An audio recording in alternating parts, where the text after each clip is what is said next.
Hey everyone, welcome to episode 10 of Tides of Wildemount.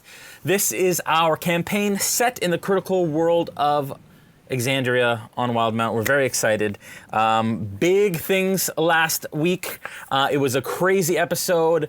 Greater things tonight. I cannot wait to dig in and go through it. Let's do some announcements real quick, and then we go from there. Dungeons & Dragons want to thank the incredible company that creates this awesome game that we play on a weekly basis, and obviously the wonderful people at Critical Role and Matt Mercer for creating this world that we play in. Thank you to Dungeons & Dragons for hosting us tonight. Sirenscape is a main title sponsor of ours. If you go to sirenscape.com/RealmSmith, that will let them know that we are sending you, and you can check out all the awesome sound sets that they've created for your tabletop RPG experiences, including the ones we use here this evening. Just downloaded some new fun ones that we're gonna try out with some sound effects and some spell effects right now. Actually, real quick, I'm gonna go to Cleric Spells, and this is the sound of Bless. Anyways. Some super awesome stuff, and we're very excited and thankful to Sirenscape for all they do on an ongoing basis. Want to thank our other title sponsor, Hero Forge, for all of the incredible miniatures that they create and send to us after we create. It is a digital miniature creation tool that you can use to create your own player character minis, or any minis really for tabletop gaming, as well as avatars and character pictures and all that kind of stuff. You can check them out at www.heroforge.com. All of our player character miniatures are Hero Forge minis, including the new Cyra mini, which I painted not long ago and is on the table now. Want to thank our other product sponsors, WizKids, as usual, for a lot of the minis that we use at the table, including this awesome ship that we are using during the session. Want to thank Dwarven Forge. We have a little Dwarven Forge commercial that we'll show in the break, and we are getting a bunch of additional Dwarven Forge stuff in the mail. It is on its way now from the States, and we're very excited to get all that Dwarvenite and put it on the table. I want to thank Mithril Armory, as usual. They are sponsoring our Nat 20 animation, so every time there is a natural 20 rolled, it will look like that. And it is for their Stoneheart Kickstarter, which will be launching in February, and more details will follow for that. Tileformers are still going. I just need a nod from Joel. Yes, Tileformers Kickstarter is still going. Check that out. I just did a review for their Tileformers Kickstarter. Check that out. Very cool stuff. I had them here. I wish I had them actually. I could just, but I don't. They're in the other room. But anyways, amazing Kickstarter. Check them out. Tileformers.com. Yes, not CA, right? Tileformers.com. You can head there, check it out, and support that awesome Kickstarter. It's a tile-based terrain system, magnetic tile-based terrain system. I want to thank Beetle and Grimm's, as usual, for your product sponsorship. D&D Beyond for powering everything that we do here at RealmSmith, and we'll be using a lot of D&D Beyond, including Auge, for the remote players from the Revelry who are playing during our session. They are doing all their rolling through Auge, and that's how they are communicating. And just to announce, I have a new sponsor for Behind the Screen, and that is Forged Gaming. Forged Gaming is an awesome company that makes tabletop and, I guess, coffee tabletop accessories for your D&D and tabletop RPG experience. This is one of them. It is a cool spell book with spell cards, dry erase spell cards that they have. It's very, very neat. We gave one of these away last week on Behind the Screen. We're going to be doing giveaways every week on Behind the Screen at 8 p.m. Eastern. And tonight, to celebrate the addition of them as a sponsor for Behind the Screen, we are giving away this Reaper Dice Tower. It is a resin, it is heavy. It is a resin Grim Reaper Dice Tower. It's got Forged Gaming on the back, and it's got this really cool LED light inside of the mouth there that shifts and glows. Super, super awesome. This is the kind of stuff they do, as well as dice and other things. So we're going to give one of these away. The way that you win this dice tower tonight is to write Forged, F-O-R-G-E-D, Forged in the chat. Only once. Twice you will be disqualified, and you will get a chance. We'll draw at the end of the show. for a Forged Gaming Reaper Dice Tower. Thank you, Forged, for your sponsorship of Behind the Screen. Also, if you go to forgedgaming.com/RealmSmith, that is our affiliate link that you can check out, which we get a little bit of every sale that's done. And then you can use the promo code RealmSmith20, and you'll get 20% off your purchase at Forged Gaming. Our official sponsor for this season is Critical Role Foundation. We're very excited to sponsor them, to support them with their charity through our stream, and head over to critroll.com/foundation to donate there. Our Discord is our roleplay server that the Revelry pirates exist on. You've seen how they cross over into our world. We've been talking with the Smith Guardians about what all that means as we continue into the future. We're very excited, and you'll see how some of that plays tonight, where some of our Discord Revelry pirates are actually fighting against our players, and it is insanity, and I have no idea what's going to happen. Want to thank our Smith Guardians, who are our moderators, our quest givers, our supporters on a weekly basis that work behind the behind the scenes to make RealmSmith do what it needs to do. As I mentioned, behind the screen tomorrow night, make sure that you tune in, write down any questions you have about decisions I made and what happened tonight, and you can ask them tomorrow night at 8 p.m. Eastern Time on Twitch, and that is your semi-spoilerific chance to look behind what I do on a weekly basis. Last week, I talked about adding danger to your campaign, as it is prevalent to what we're doing right now. I see Brandon doing this in the Zoom call. He's not very excited about tonight. Players Table on Thursday night with Joel Auge at 8 p.m. It was a good session. I watched it last week. It was really great. He went through some scenes and some clips, and he sang his song again, which was great. So you can check out that on Thursday night. Tonight, you will have an opportunity to spend some bits. I'll explain that as we go as well. The way that it worked last week, we've edited it just a touch. So tonight, we've kind of streamlined it a little bit and made it make a bit more sense for this case, because we basically just took what we used from the last ship battle from last season. So for this season, 800 bits per cannon shot, if that happens to happen at some point. To fire a mangonel is 500 bits per shot. To fire a ballista is 300 bits per shot for either ship, because the Wavechaser doesn't have cannons or a mangonel. And ship repairs are 100 bits per, what does that say? 10d10? 1d10 hit points. My eyes are going. And you'll have the opportunity to fix both ships and help both ships as we move on, as per my or John's instruction. So you have to wait until we say it, then you spend your bits, and we'll explain how to do that as we move forward. If you like what you see tonight, whether on VOD, on YouTube, or on Twitch live with us tonight, because our YouTube VODs premiere the day after, so we'll be premiering tomorrow at 4:30 p.m. Make sure that you follow, share, subscribe, hit that little bell icon, or even subscribe and follow on Twitch. As well, we've talked a lot about the fact that we're moving to a YouTube live format because it does all kinds of things with a Patreon support for our Discord. We've talked about why on Behind the Screen, and we'll talk more about that tomorrow night. So if you have more questions about that tomorrow night, they're laughing about something on the Zoom. So with that, and without further ado, episode 10 of Tides of Wildemount.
No.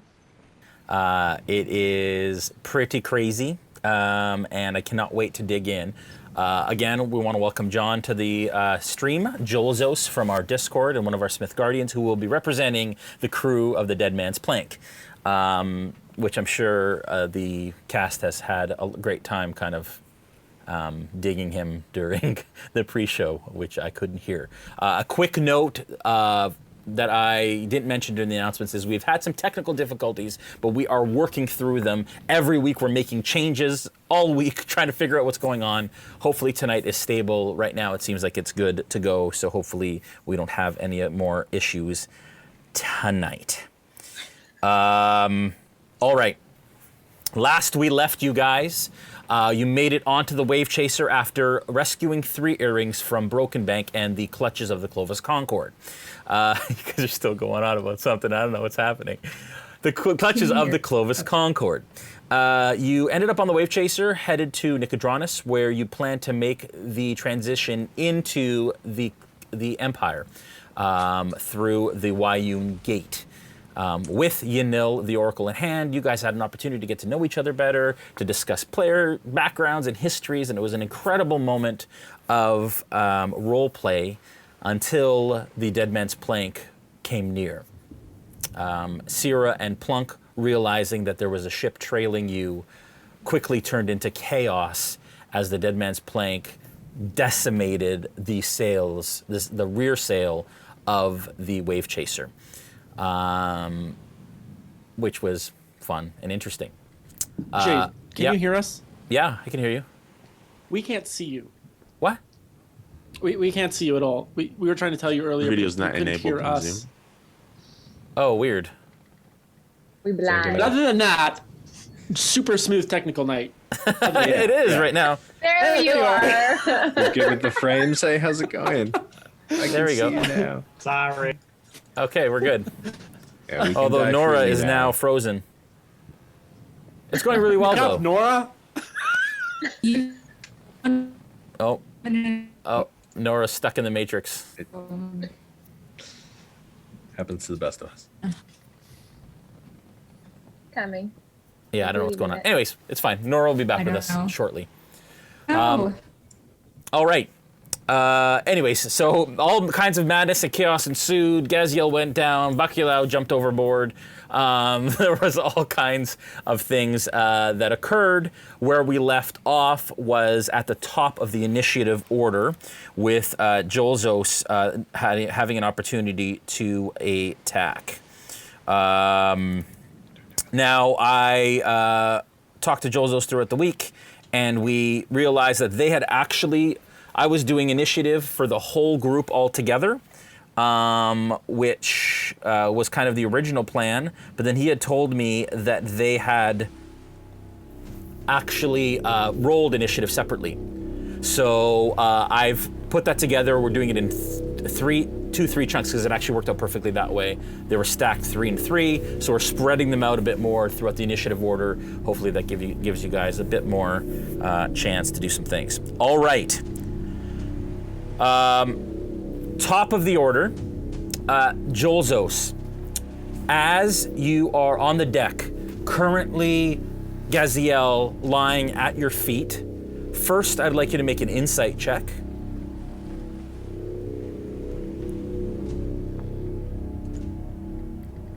And Gaziel, do you remember what your role was for your performance check last session? I think thanks to D&D Beyond, it's kept track of our rolls. My performance? Yeah. Check? Oh, I don't actually... I might have to roll that again. Yeah, roll it again. That's fine. Okay. John, what's that insight? 16. I got a 16 as well. Okay. Meets it, beats it, I'm going to say in this case. What's your charisma score, Gaziel? My charisma score is at +7. Watch that, I'm a charmer. Okay, I'm going to assume your insight score isn't that high. What's your insight score, Jolzos? 16. Oh. And what's your charisma score, Christina? Christina. Sorry. Oh, my charisma score? Yeah. My charisma score is +7. Do you want me to roll? No, the actual score, which is under the modifier. Oh yeah, so it's a +7. Yeah, but right under +7, it'll say a number. It's probably 18. Oh, this is how newbie I am at D&D. It's all good. It'll be like in D&D Beyond. It'll be right below the +7 in a little. You're doing great. You guys, I cannot find it. It's okay. It's actually part of the same thing. It should be part, unless you've hit it somehow. Oh, maybe I hit it. Hang on, I'll bring it up. Okay. So we noob level D&D No, I player. think your performance is +7, but not your charisma. So at the top of your sheet, you'll have all of your stats. Your charisma is a 19, so it's a +4. I see you. Yeah. 19. Okay, so I'm going to say that her 19. performance trumped your ability for an insight check, Jozo. So as far as you know, Gaziel is still down and out and unconscious at your feet. In this moment, though, Jolzos, you hear an explosion back past the Wavechaser. And as you all kind of hear this massive explosion, you look back and the side of the plank blows out in a ball of flame.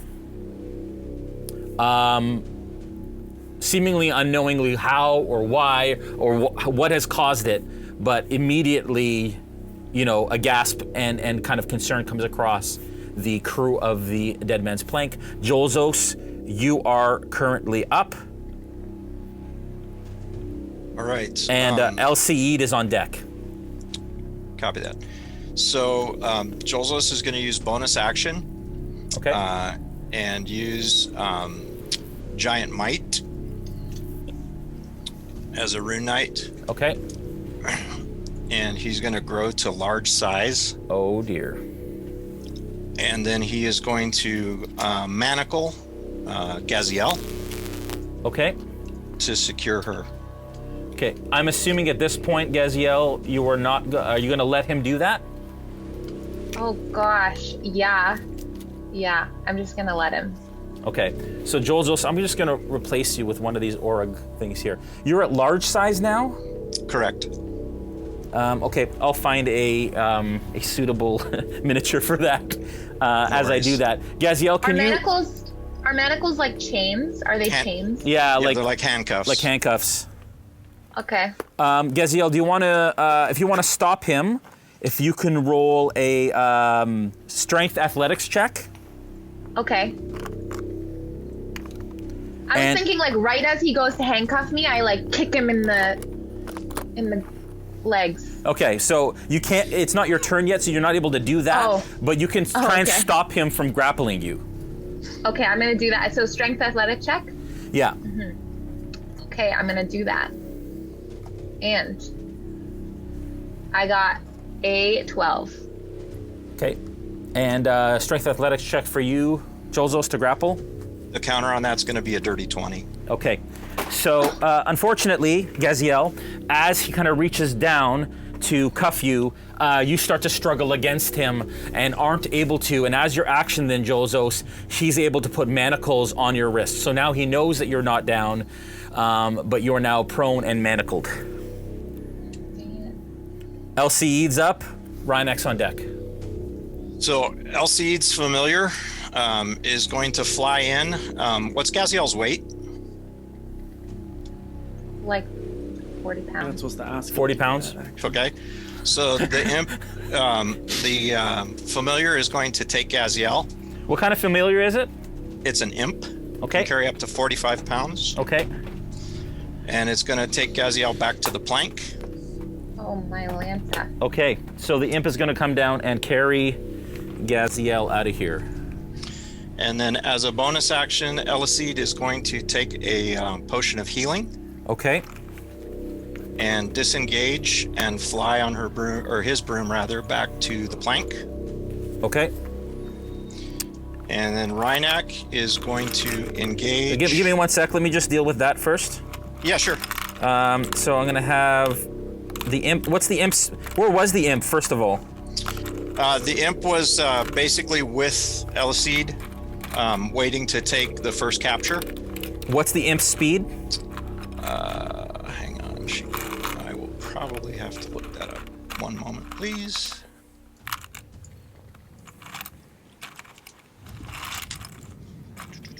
Yeah. Yeah. It is 40-foot flying. Okay. 1 sec. We need to confirm Gaziel's weight because Oh, maybe I'm heavy. in this situation, folks, when it's player versus player, I need to be pretty. She's in chainmail, so you're 55. So you're 40 plus 55. It's 90 pounds. Not enough. Yeah. Okay. Oh no, she's not in Except her that she armor. didn't put her armor on. She's not in her armor. Yeah, I Is she actually carrying don't have her my armor on. backpack? She does Are you not have a carrying your backpack, equipment? but she Oh. does. Okay, so sorry. How much It's does a big breakfast. how much is the imp able to carry? 45. Up to 45. Quick, toss or something. Yeah, that's not What about enough. It's my- going to be 55. what about my hammer? Even just with her warhammer and her shield, she's up to almost 60 pounds. Okay. Oh. So is the plan still to try with the imp?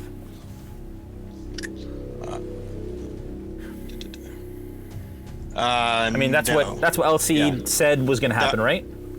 That was what we initially planned. Again, thinking about the weights. Yeah.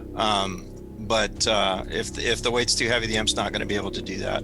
Okay, but the imp That's is going too to. little. Are we going to say the imp's still going to try? Because So- she wouldn't be able to know. Actually, have LCE do a intelligence check or a Okay. perception check to find out if the imp can perceive, or if she can perceive the weight.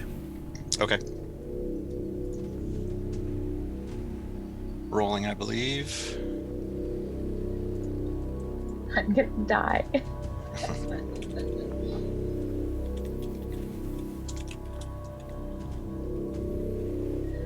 I mean, Everyone's I'm being a hammering little slow. going so hard on Sorry. me.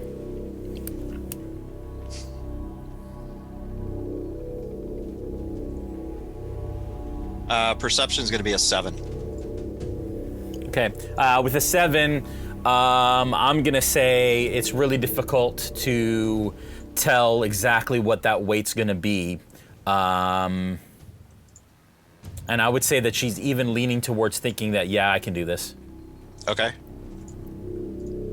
Make the effort then and not succeed. Okay, so, and what's the speed on the imp? 40 flying. Okay, so that's gonna be enough to get down to Gaziel, and as the imp grabs onto Gaziel, tries to lift and isn't able to. Okay. Okay?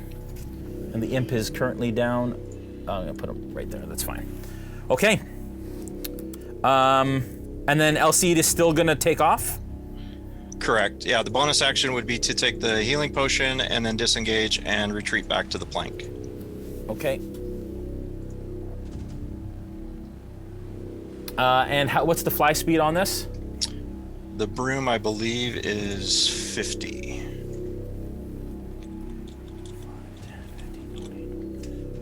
Okay, so at this point she is just off. Is she dashing? Let me check. Because if she's dashing, that would be 100.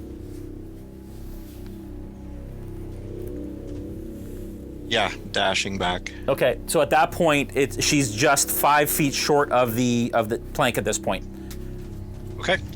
kind of hovering basically right at the bow All right. of the plank.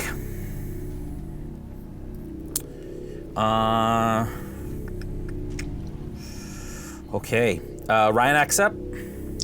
So Rhynoc has multiple attack. He had cast Zephyr Strike and has an 18 and a 15 to attack Snow Okay. on the first attack.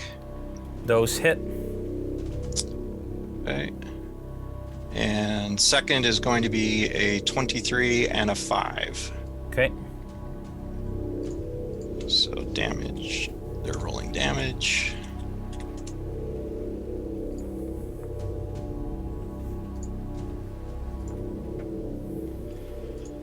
$15 for the first set of attacks, or excuse me, 15 and 5 for the first, so 20 on the first.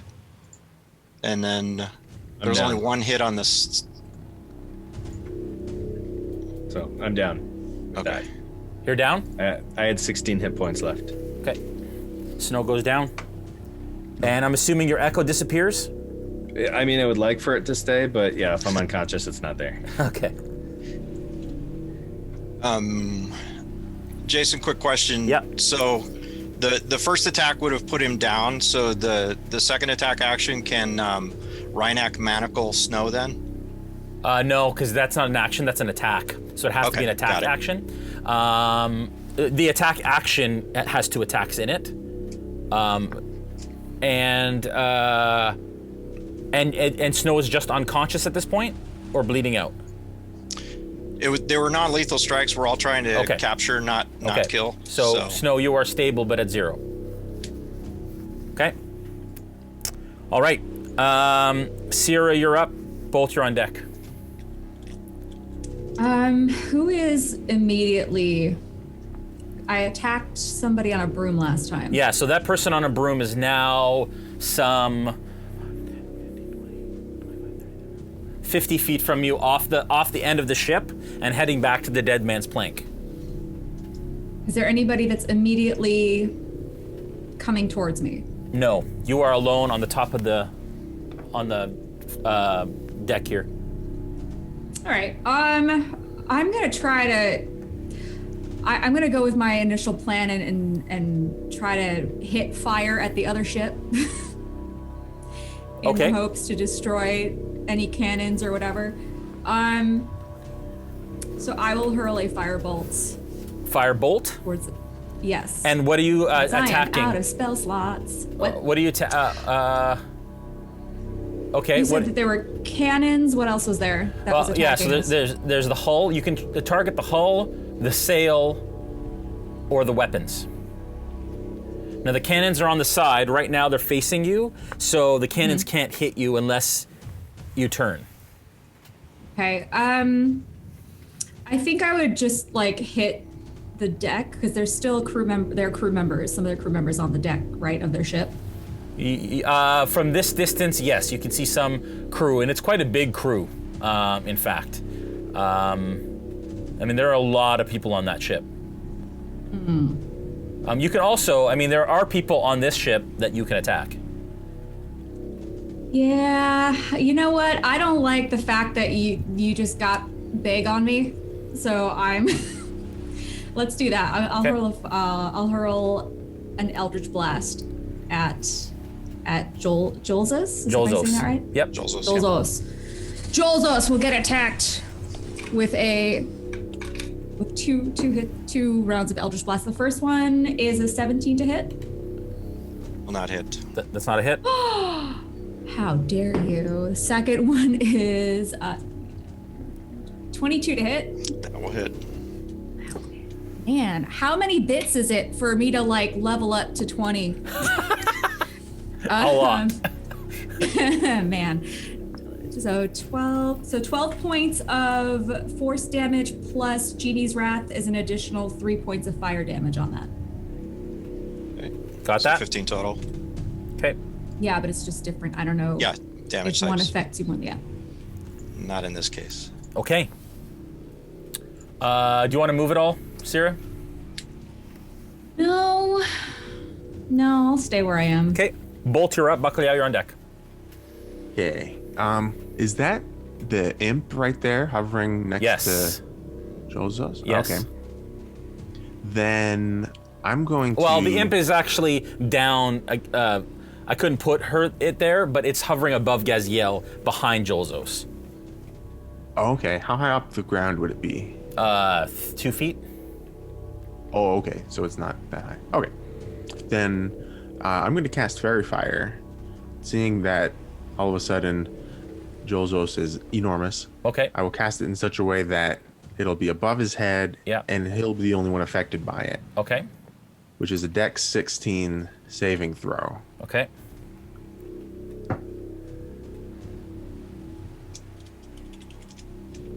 $23 on the save. Passes. Fairy Fire is not successful. Is that your action, or is that a bonus action? It's an action. Okay. Yeah, so that's what I can And do. at this But point, Thrakis is at your feet. So that dragonborn is currently at your feet, just beside your bonfire. Okay. He's like on. Is he? He's still prone. He hasn't gotten up yet. He was still prone. You cast the bonfire, and he dodged the bonfire. Didn't take any damage from it. Okay. If it ends its turn there, it has to make another save. Yeah, he hasn't ended his turn there yet. We haven't got back to him yet. And just remember that your bonfire's been going for how long does it last? Bonfire. It's 1 minute. Okay, so it's one turn through its time. So 9 more turns, okay? Okay. Bacalhau, you're up. Snow, you're on deck. All right. So I'm in the water. Yep. Can I see from where I am if there are any ladders or anything hanging off of the other ship? From this distance, yes. You imagine that you can see kind of that there are the usual built-in ladders to the side of just like there is here. And there is a ladder. There is a ladder close to the stern of this ship that is going to pass you soon.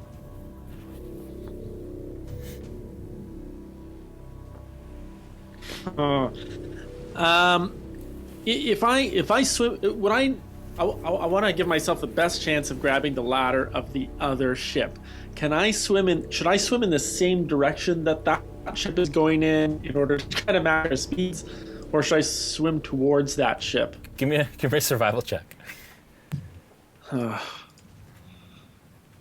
23. Okay, with a 23, you know that probably swimming towards it would get you there faster, and then stopping and waiting for it to pass, and then you grabbing it would be the best way to do it. Okay, how far away is it at this point? From you, the other ship is some 120 feet.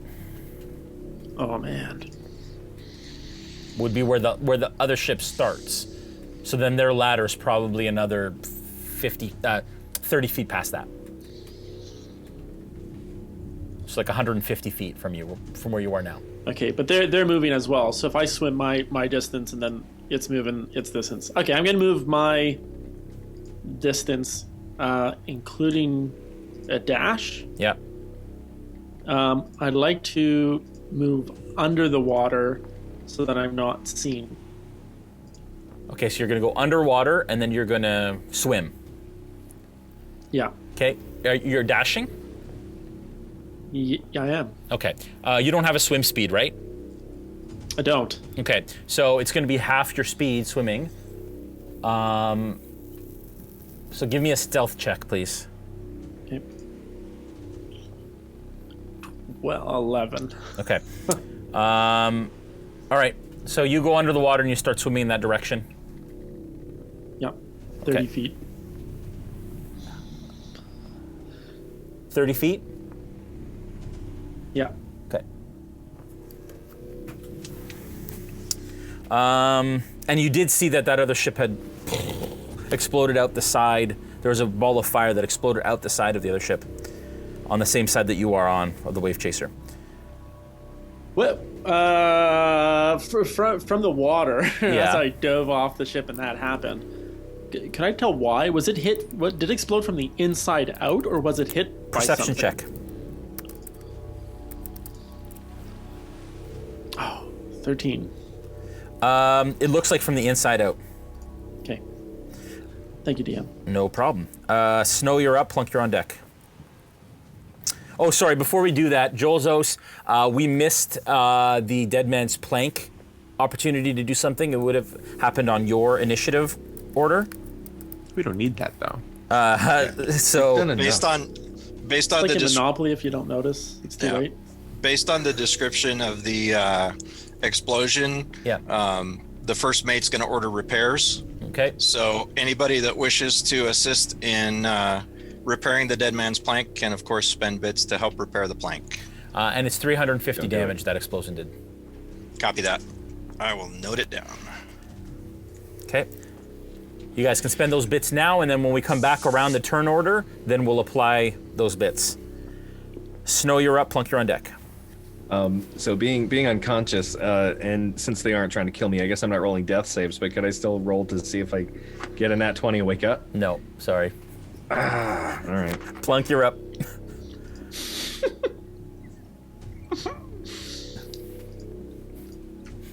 I love you, though.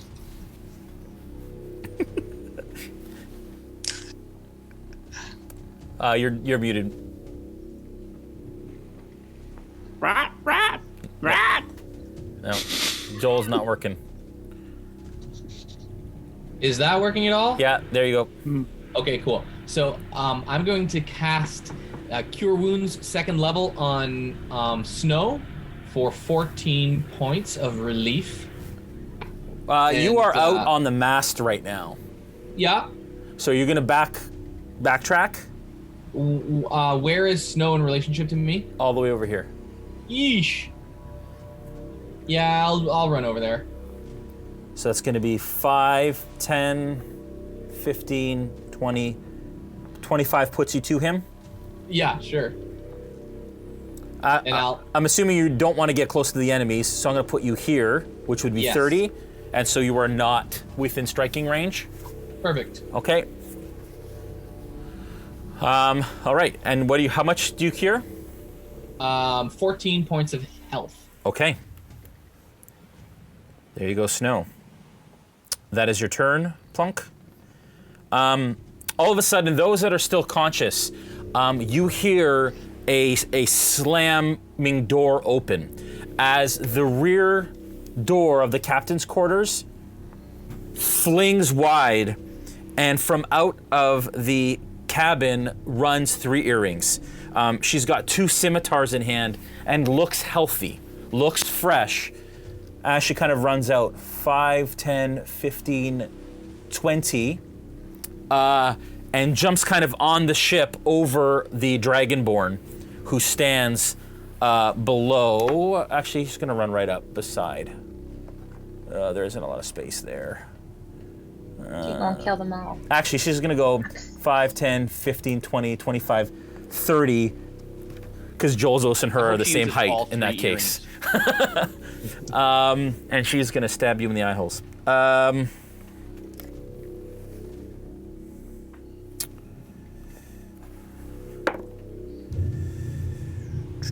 That is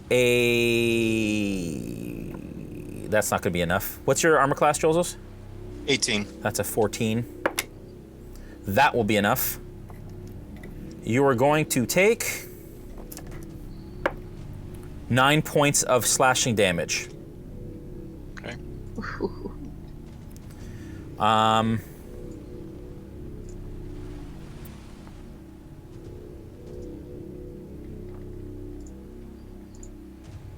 Okay. All right, and then right behind her runs Yanil out of that cabin, seemingly having something to do with the fact that 3 earrings is fresh. It's going to be 5, 10, 15, 20, 25, 30. And you can see that she stops on the top of the skiff and looks around like, where's Bacalhau? And she is going to go ahead.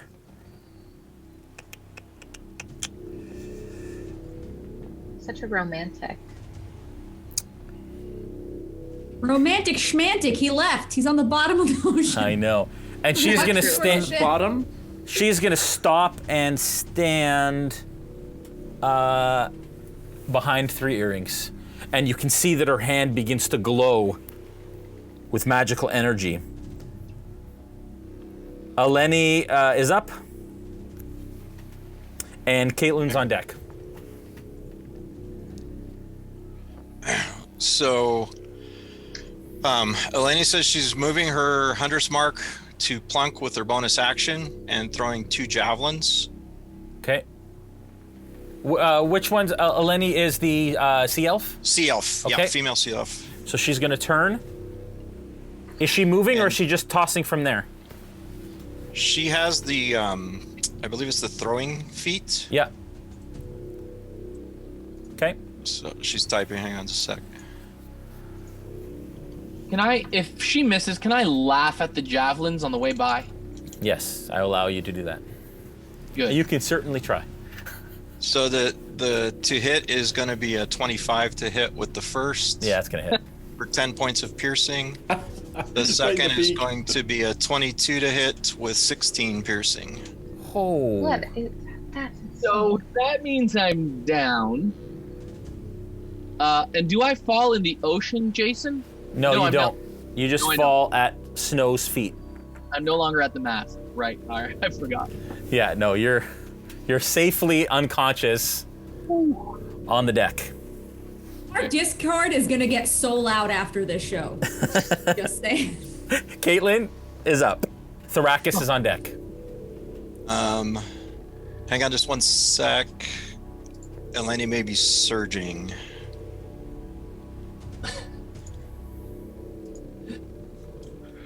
It's the one bad thing about waiting for typing. Yeah. Yeah. Eleni's gonna action surge. Okay. So just to clarify, did I go down to 0 hit points, or am I held unconscious? Like, am I You're at just 0. You're at 0, but stable. Oh, but stable? Okay.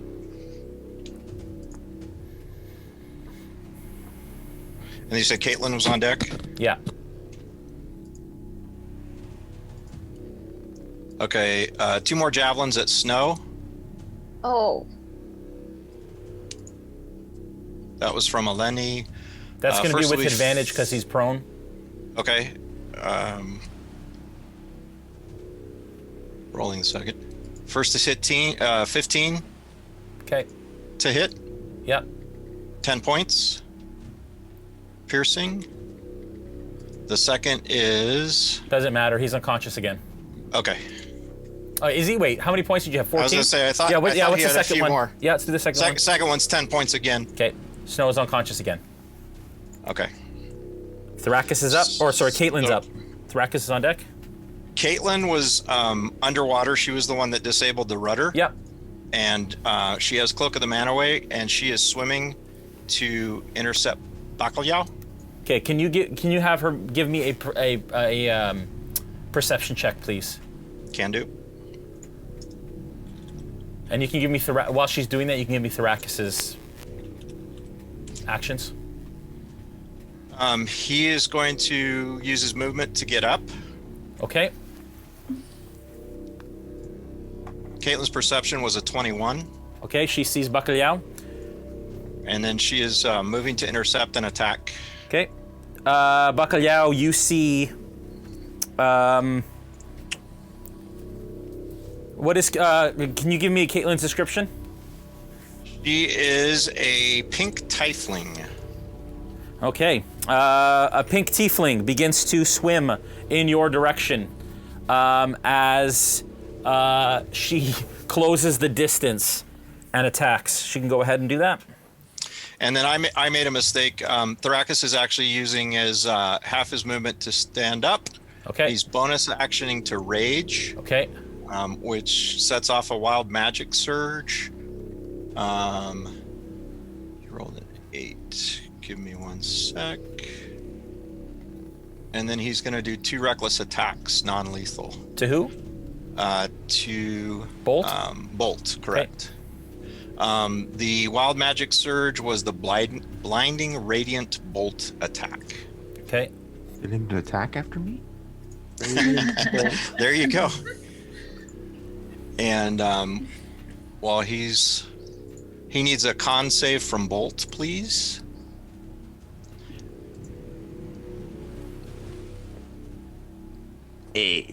That's an 8. Thanks to D&D guessing- Beyond, I can see the rolls come up in my D&D Beyond. I'm guessing that is going to be a fail, but I'm waiting for the type to come in. Yeah, Yeah, let's it's just wait. DC 14. Yeah. So he failed. Okay. So blinding radiant bolt attack, failed save. So takes 4 points radiant damage.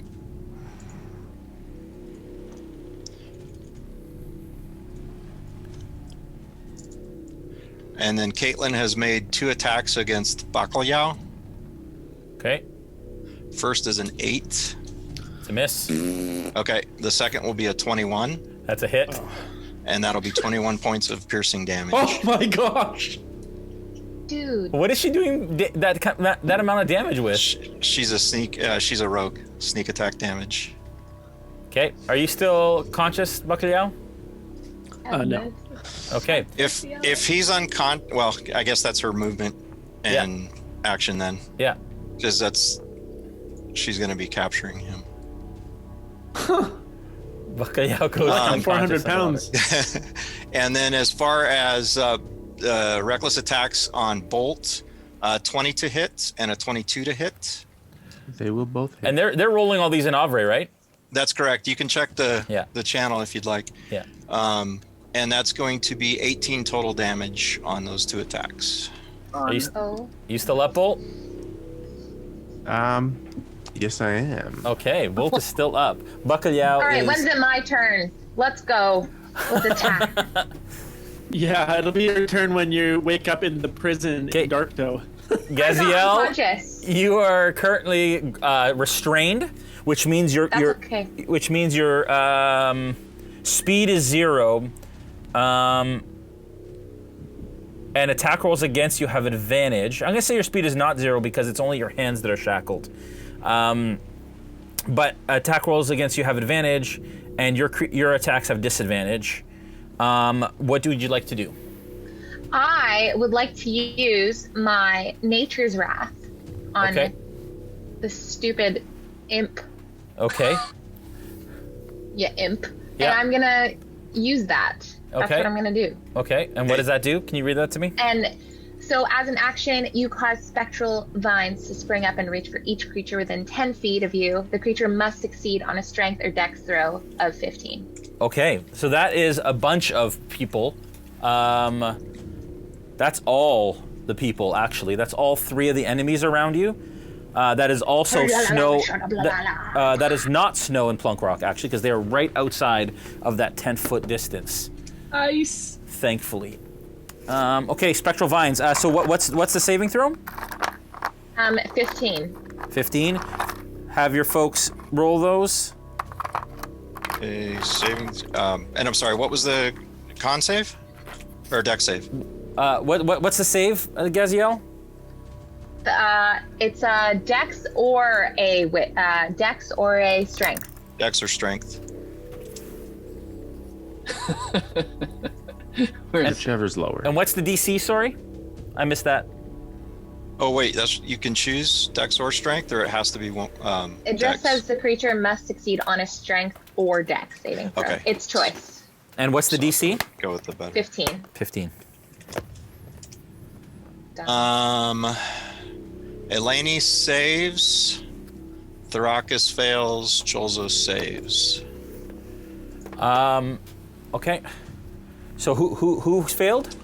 Thrakus. Okay. The Dragonborn. Thrakus is currently restrained. Oh, I didn't know I could do it Also- on more than one creature. That's amazing. Yeah. Jason. Yep. Also, one correction. It was pointed out to me that she should not have gotten her sneak attack because she didn't have Yes, that is the true. advantage. Yep. So Bacalhau should get 3 points back. Oh, that's it? I get 3 back? Yeah. Are you still down? Yeah. Oh. Okay. And hang on, we're rolling for the imp on the vines. Thanks for bringing that up, though.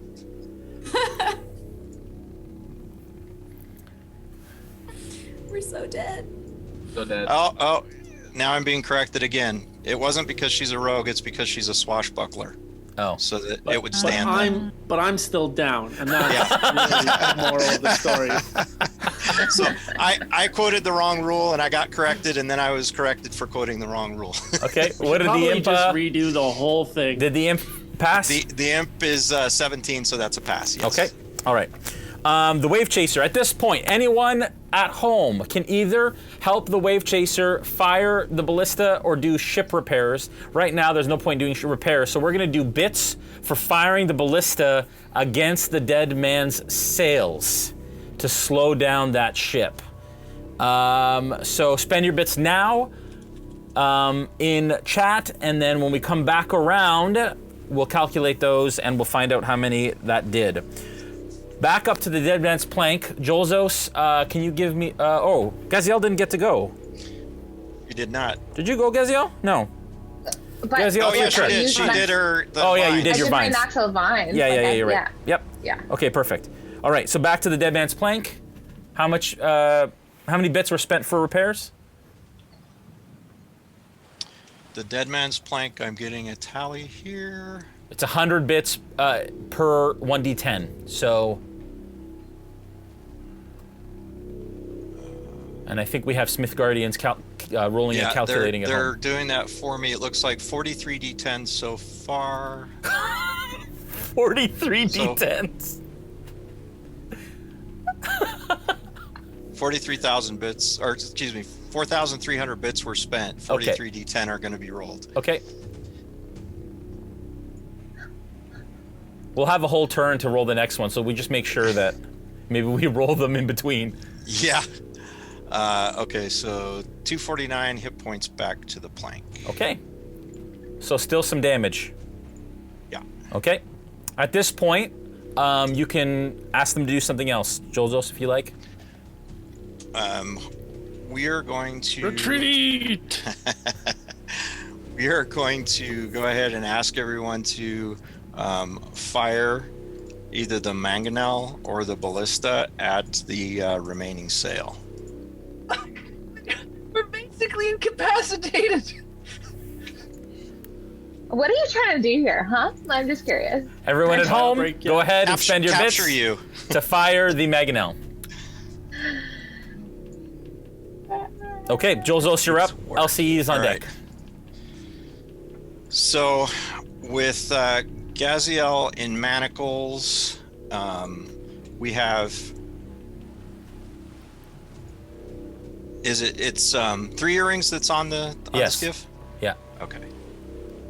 And Plunk and Snow are both down, or is Snow back up? No, Snow's down. Okay. If Snow's down, I'm going to move to Snow to manacle him. Okay, by doing so, Gaziel, you get an attack of opportunity with disadvantage. And at this point, you actually can't do that, Jolzos. Okay. So you'll have to go around. You're right on the edge of the ship here, and you are... Okay. You'd have to go through Thrakis, but you're going to get a bunch of... to go around. Then I'll just engage. I'll just engage 3 earrings. Okay. Do I still So- get an attack of opportunity? No, because he's not moving. So it's going to be 2 attacks against 3 earrings. First will be a 14. That is not a and the hit. the next is going to miss as well. Okay. Quick like a cat. Yeah.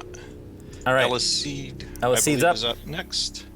So Eliseed is going to use her tentacle that is still on the Wavechaser. Okay.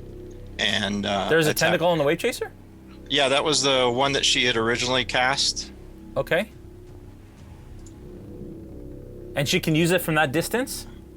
I believe so. Like she's like 100 feet away from where she was. Okay, I thought the ship was within 60. My error. Yeah, but So, yeah, the ship from bow to stern, from the Wavechaser's bow to the dead plank's stern is 60 feet right now. Okay.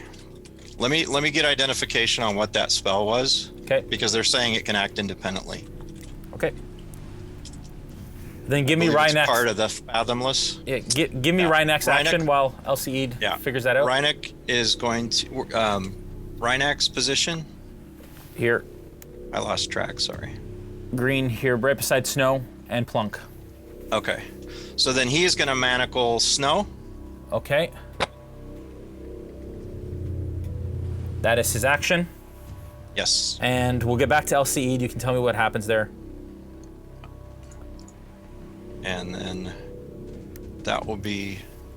He'll actually take a healing potion. Okay. Who is? Alcide? No, Rhynak. Okay. And then for his movement, he's going to grab. Is healing potion an action or is it a bonus action? It's a bonus action. Okay.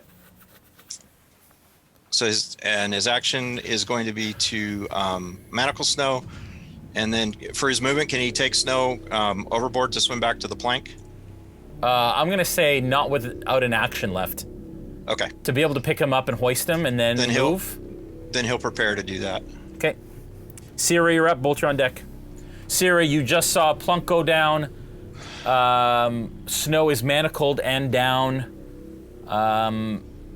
And Gaziel is prone and manacled. Did you get up, Gaziel, or were you still lying down when you did your thing? No, I was up. Okay. But you didn't move. So I'm not prone. Yeah, right? okay. Yep. Okay, so here's Jason. The tentacle for Elisede is a pact feature for the Fathomless. Okay. It says you can magically summon a spectral tentacle that strikes at your foes. As a bonus action, you create a 10-foot long tentacle, which you did at the beginning, that you can see within 60 feet of you. The tentacle lasts for 1 minute or until you use this feature to create another tentacle. When you create a tentacle, you can make a melee spell attack against a creature within 10 feet of it. On a hit, the target takes 1d8 cold damage, and its speed is reduced by 10 feet until the start of your next turn. That's fine. Okay, so what did she want to do with it? It actually operates independently. She was going to attack Cyra. Okay. And the tentacle can move? It has a movement speed? And it's actually, I'm being corrected, it's actually a he. Elisede is a he. Yeah, but the tentacle has a movement speed? It can reach 10 feet. I just don't know where he put it down to start. It would have been up on the forecastle where Cyra was to begin with, because that's what Elisede started the attack with last time, because that was the response that Cyra had, was nobody tentacles me. Right, got it. Okay. So I'm just gonna put this vine over here beside Cyra.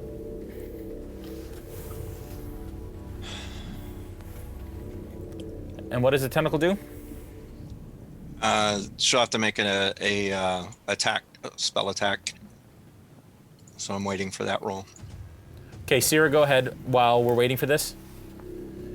So Jay. Yeah. Chat donated 1,000 bits at my disposal. We can't just make up bits expenditures. Hey, I didn't. It's there. They just put my name next to it. They clearly have decided what they wanted.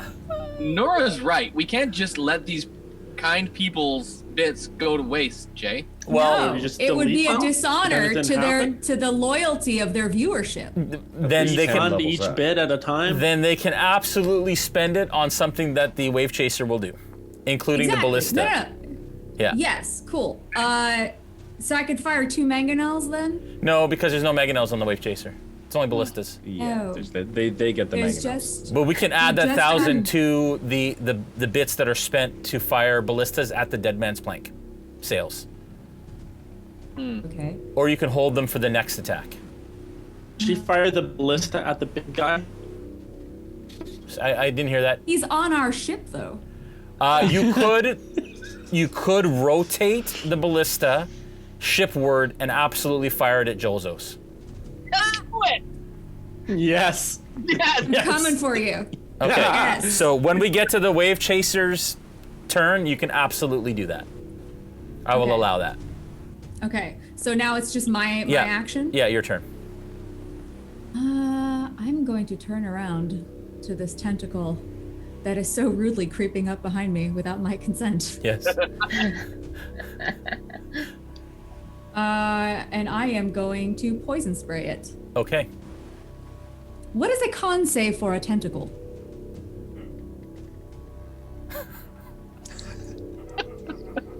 For a spectral tentacle. Oh. Do we know, John? If we don't know, they're saying that the tentacle can't be hit. It's a spectral. So how do you get rid of the tentacle? So who is the owner of this tentacle? Hang on a sec. LCE, who is currently LCE, which is over on the plank. which is currently hovering above the plank, some 100 feet from you. Oh, that's lovely. Okay, I'm going to Eldritch Blast him. Okay. Cyra turns over the tentacle and fires an Eldritch Blast. That's a 24 for the first hit. That is going to hit. For 11 points of force damage plus 3 points of fire damage. Okay. And the second So that's- Eldritch Blast. That's 14 points of force That's damage. 14 points. 14 total. But What's it's LCE at? broken up into. Well, just tell me, is she down? Is he down, Jozos? Not yet. Okay. Well, the second blast was a 22 to hit. That's a hit, I'm assuming. 22 will hit. 15 points total for that second one. Now LC's down. Okay. LCE, as he is flying over the deck of the dead man's plank, gets hit with 2 Eldritch Blasts from behind as he tumbles off of the broom, falling 20 feet. And I'm just like, no means no! At this point, LCE hits the deck Tentacle. hard, was already unconscious when he hit the deck, so he takes an automatic death save. Failure on impact. Was he on a broom? Yeah. Is the broom anywhere around, or is it in the The water? broom crashes onto the deck further on the dead man's plank. Oh. Does the tentacle disappear at that point, John? It will, but we have to do the damage. Yep. We've gotten the cold damage so far. Yep. It's 4 points of cold so far. Okay. I'm waiting for the necrotic. Okay.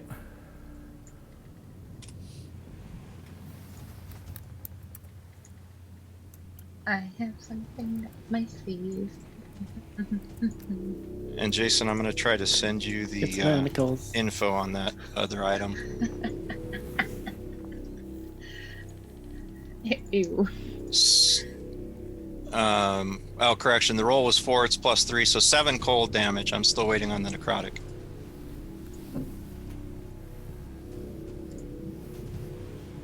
Okay. While you're waiting on that,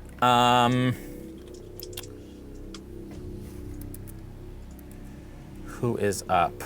Bolt, you're up. Okay. Okay. Only 1 point of necrotic. Okay. One more point, Noura. One more point? Okay. Bolt. Bacalhau's on Yeah. deck. Dragonborn next to me. Did he end his turn in the bonfire? He sure did. Okay, he needs to make a deck save. 16. Okay. While he does that, what is your action, sir?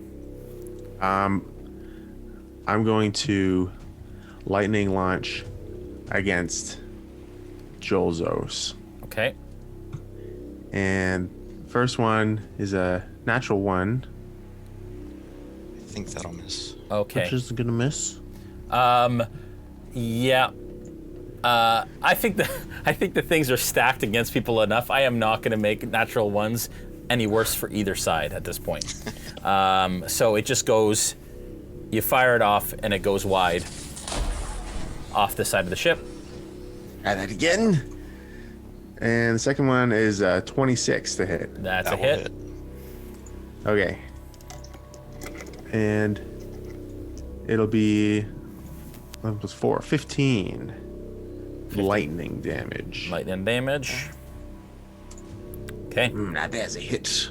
And did we get that deck save yet, John?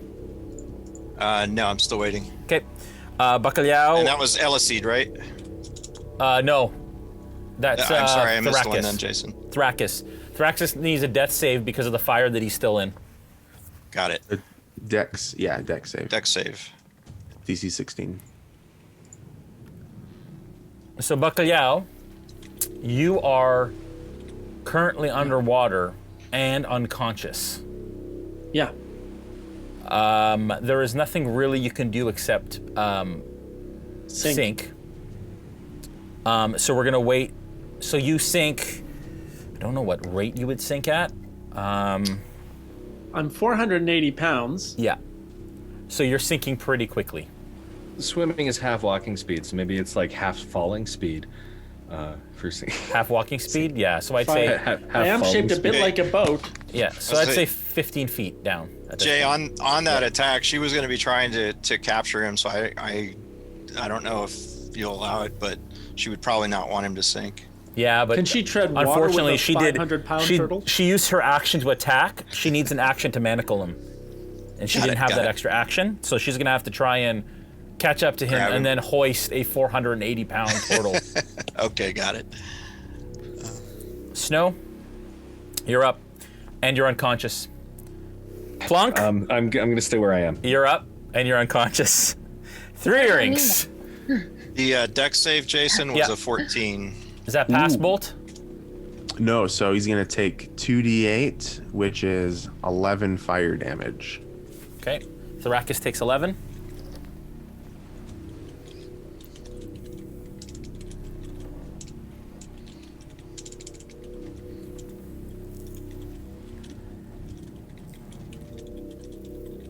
Should have wore pants today, Bacalhau. Jolzos, They wouldn't Sir. have recognized me. can you give me a attack of opportunity against 3 earrings? What's that? I can. Actually, you know what? No. She's going to disengage, Okay. and she's going to jump down here in front of Snow and feed him a healing potion. That's 10 points of healing to you, Snow. As you wake up and you see 3 earrings standing over you with a vial in her hand. Yanil is going to...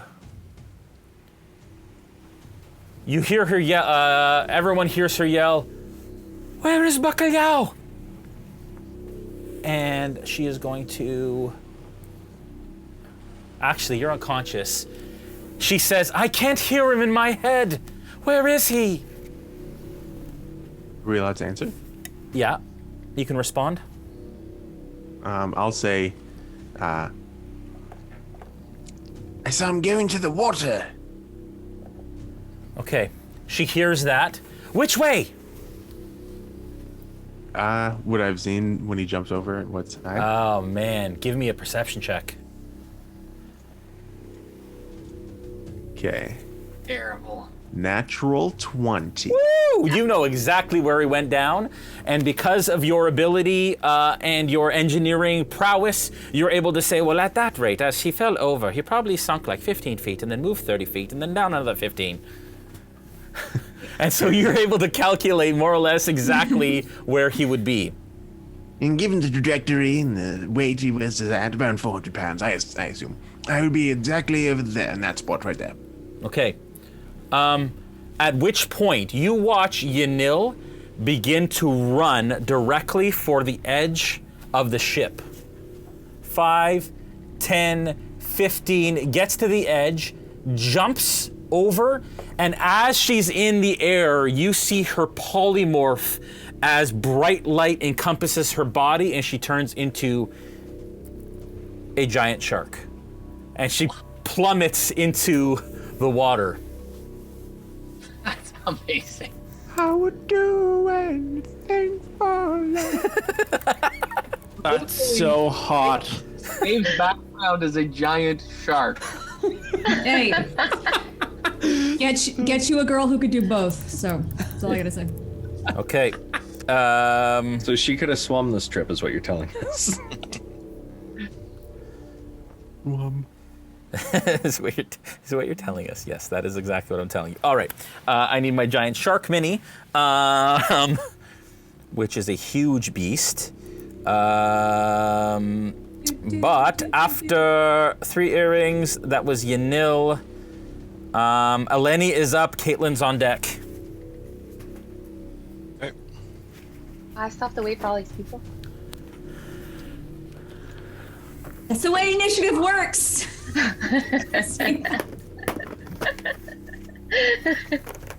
Wait your turn. So excited. We're all gonna die anyway. We go. I don't have a giant shark. We never get a spa day. We never get a spa day. I mean, the first episode we were The at first one, yeah. Oh, the first We one. were Okay. on a beach, Yeah, we were. chilling. Then it's I'm just gonna use this. Eleni is going to move to engage. I'm gonna use a 3 killer whale. earrings. Sorry, go ahead. Eleni's going to move to engage 3 earrings. Okay. And Eleni is the fighter, sea elf, right? Yes. Okay. So she just moves closer between Gaziel and. That'll be the. I'm just gonna build a separate scene here, off to the side for a sec. Go ahead. So with bonus action, moving her hunter's mark to 3 earrings, and then making 2 trident attacks. Okay. 3 earrings. Armor class is 17. Okay. First is a 17 for 11 points piercing. The next will be a dirty 20 for 8 points piercing. How much is that altogether? 19. Okay. Got it.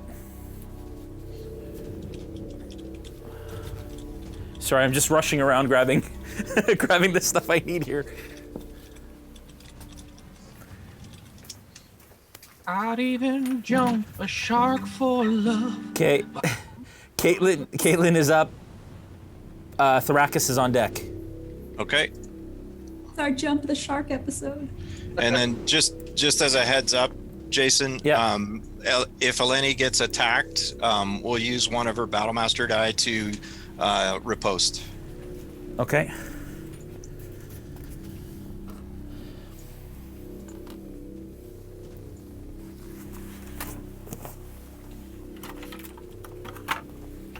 And then, does Caitlin see the giant shark?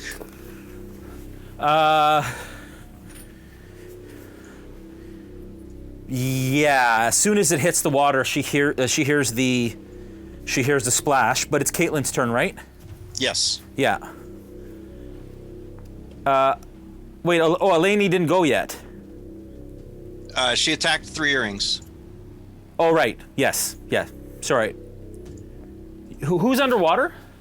Caitlin. Oh, right. Okay, so it's Caitlin's turn. So Caitlin sees the shark hit the water and coming towards her. So she's going to be using her movement with the Cloak of the Manta Ray. Okay. And moving back to the plank. So she is disengaging. Yes. Okay. At least I believe that's correct. Yeah, 60 swim speed, so 60 foot swim speed. Okay. So I don't need this anymore. Okay.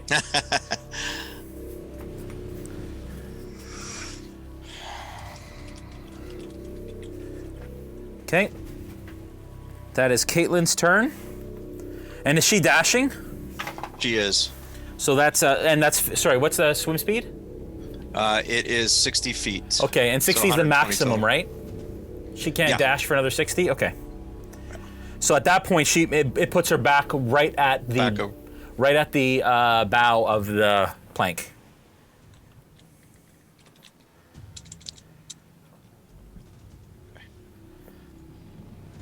Thrakus is up. All right. Gaziel, you're on deck. Thrakus' first action is going to be a Radiant Bolt at Cyra, con save 14. Okay. I have to make a con save, you said? Yeah. Yes, please. Okay, joking. This is why I don't use D&D Beyond's roller thingy. Ever. rolled- I was like, let me just do it. This Can we one guess? time. She rolled a 2. Rolled a 2. Ooh. So she fails the con save. Yep. So Cyra's going to be blinded and take. Let me see here. Welcome to my world, Cyra. Hang on one sec. We're rolling the radiant. 1 point radiant damage, but blinded.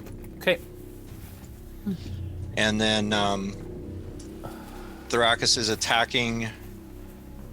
That's a bonus action? Yeah, the Radiant Bolt Yeah. is the wild magic, yeah. And hang on, let me see who he's attacking. I believe he is engaging... Well, right now, Bolt is the only target. Bolt. Okay.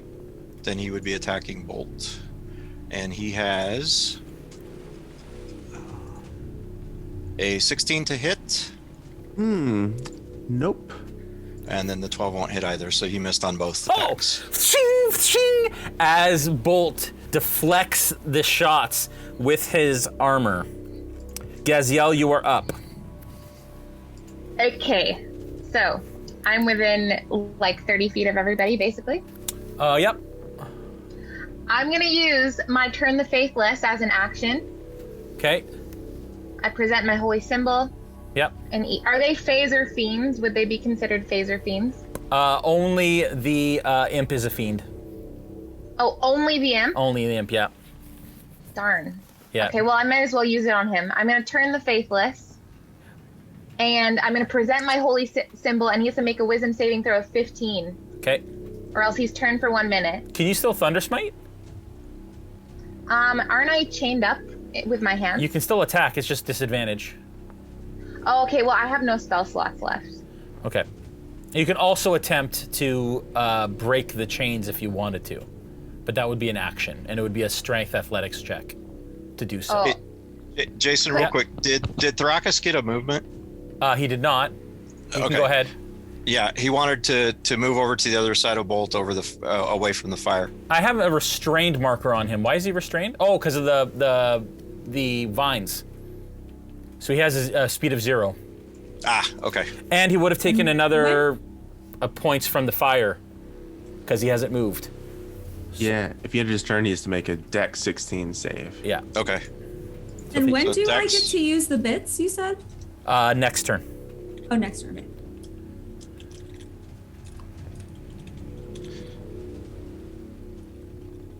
Okay, so Gaziel, what do you want to do? Oh, you know what? Actually, you know what? Just, I'm going to break those chains. Break Try and the break chains. break those chains, girl. Break those chains. Give me a how would you like to break them? Are you just gonna like strong arm I'm them? going to do that thing where you go... Okay, you're gonna then- try and snap them. Yeah, Okay. Zip ties. Give me a. but chains. How do I want to do this? Strength athletics check, please. Okay. I will do that. Wait, with strength athletic check... Okay, never mind, I did a strength athletic. Or do I do athletics or strength? It's the athletics skill. Oh, okay, so I have to do this one instead. Just kidding. Okay, so I got a 19. Whoa, meets it, beats it. As she, Gaziel splits the Yeah. link in the chain and breaks the manacles in Break half. it off. Get ready for some thunder. I did not see that happening. All right, that was your action. Would you like to move at this point? Unfortunately, you have the imp and the other character right beside you. So they'd have an opportunity attack. Right? They would, yes. I'm just gonna Chill. stay right there. Chill Okay. for Okay. Now it's the Wavechaser's turn. Those 1,000 bits can be spent to. Let's do that first. So you yell back, Cyra, to one of the Wavechaser crew who are behind you to target Jolzos, and one of them moves their ballista into position, firing at Jolzos. Because it was your idea, I'm going to let you roll for it. Oh, well, So- I'm not using D&D Beyond. No, roll a d20 and add +6 to hit, please. Okay. That is... You said +6? Yep. 24! Is that a hit, Jolzos? 24 will hit. That is 3d10 piercing damage. 3d10. And if you weren't large, Jolzos, that wouldn't have hit you, bud. Things happen. But you're tall. Things happen. 17 points. As the ballista and this ballista bolt streaks through the air, through everybody, just over Thrakus' head, and slams Jolzos in the chest. What am I saying? It's a lot more than that. Because if it's 1,000 points, oh dear, I don't want to do that Unless to I have Jolzos. No, you're good.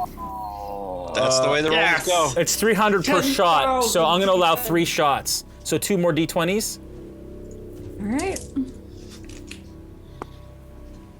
What? Dirty 20. Oh! That's a hit.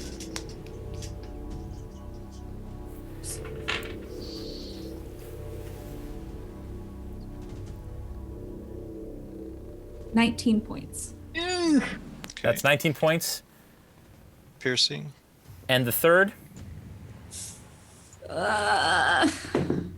Not personal. No, that one's a 10. That'll miss. Okay. You got all that damage? So, I have a question, Jason. So, according to the cloud rune that I have, I can choose a creature within 30 feet of me and transfer the hit that I take to that creature. What? That's just automatic, or do they have to take a save or anything? It has to use the same attack roll that hit me. It's a reaction, I think, isn't it? It is a reaction. Okay. And is it a single hit or is it any hit? I can use it once per short rest. So it'd be 1 hit. Okay. Right? Yep. Because it's 1 reaction? Yep. When you said it's okay, I thought you were being brave. Who are you Also, deflecting that 1 hit to, and which hit? I would like to deflect the 19 hit points that I just took, that last hit, to Bolt. Okay. With that dirty 20. Wow! All right. As it strikes through the one you hit. hear Jolzos utter the word sky. And Okay. the bolt is redirected. And as it comes close to him, it redirects and deflects. What are you? And it smashes Bolt square in the chest. Rune Knight. Is this going to be piercing damage or bludgeoning damage? I believe it's piercing because that's what the bolts do. Well, but you can again, decide. You're can I deflecting. decide? Yeah, you're deflecting it, so I'm going to allow you to Okay. decide whether it's lethal or not. That's what I was going to say. If Jolzos has a choice, it will be non-lethal because he wants to capture alive. Okay. Does that put you down, Bolt? Not yet. He takes the bolt in the chest as it bludgeons him, and still standing. But I'm assuming So they're quite worse for wear. I have a question. Yeah? There's 100 left. Yeah. That's not enough to fire And- another ballista. So we no, can add it to but the other Do we amount. but we can use ship repairs? Yeah, but there aren't really any ship repairs. The mast is going to take too long to repair because it was devastated beyond repair. What about And so, bolt but we can repairs? apply that extra 100 to the rest of the bits. So, do we know, John, how many bits were spent to repair or to fire the other ballistas? I don't have those numbers, but I know that Shadster, I believe, is tallying those. How many bits to repair bolt? I don't know where they're putting those bits amounts. I'm looking too, and I'm not seeing it. Hang on. Can you cast Bonfire as a reaction bolt? Just for comfort. There's still one in front of him. Anyway. That's burning Thrakus in the weeds.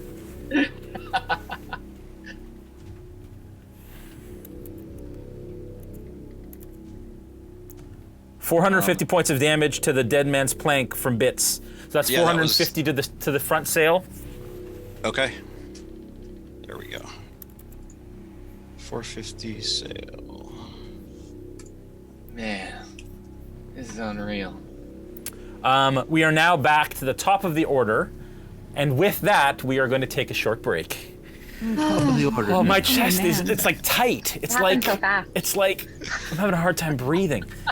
Oh, it's so good. It's so good. Your plan is definitely to like just make us all unconscious and take us back to wherever you want to take us, and I think We're- that, For the sake of That brevity. was the plan. We're gonna wake up in Barovia, you guys.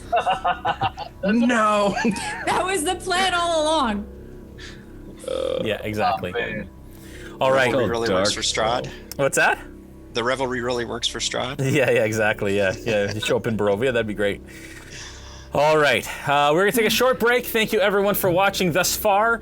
And to enter, in order to win this awesome dice tower from Forged Gaming, enter Forged into the chat. We'll draw at the end of the show. And again, you can head to forgedgaming.com/RealmSmith. That's the affiliate link, and you can use the promo code RealmSmith20 for 20% off your purchase. All right, take a break. We'll be right back. See you in a sec.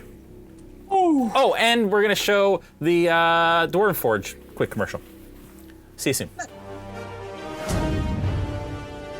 Welcome to Dwarven Forge. This is everything you need to know about our terrain in 60 seconds. Ready? Let's go.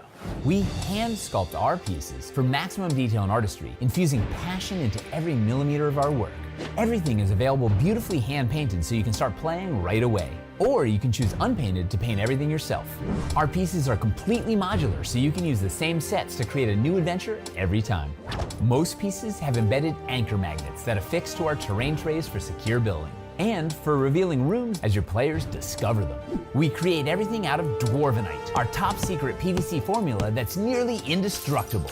We pack our pieces with as many features as possible, such as swappable LEDs to quickly change the look of your scene. We offer magnetic accessories to add flavor or increase the danger.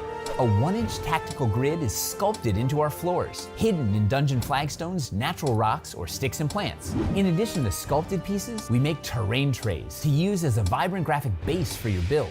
We offer a range of environments, including dungeons, caverns, cities, castles, sewers, forests, mountains, streets, burrows, ice, and hellscape. And that's just the beginning. We have a passionate fan base who can tell you all about it. And that's everything you need to know about Dwarven Forge in 60 seconds.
All right, we're back.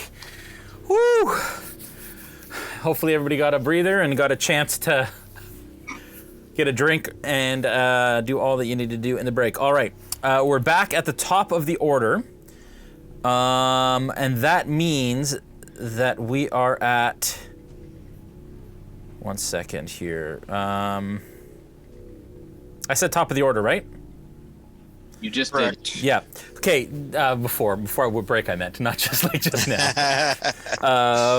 Dead Man's Plank. You did. There were 14,900 bits spent. That's 500 bits per Mangonel, which equals 29 shots. At 5d10, it's 764 points of damage to 100 hit point sail.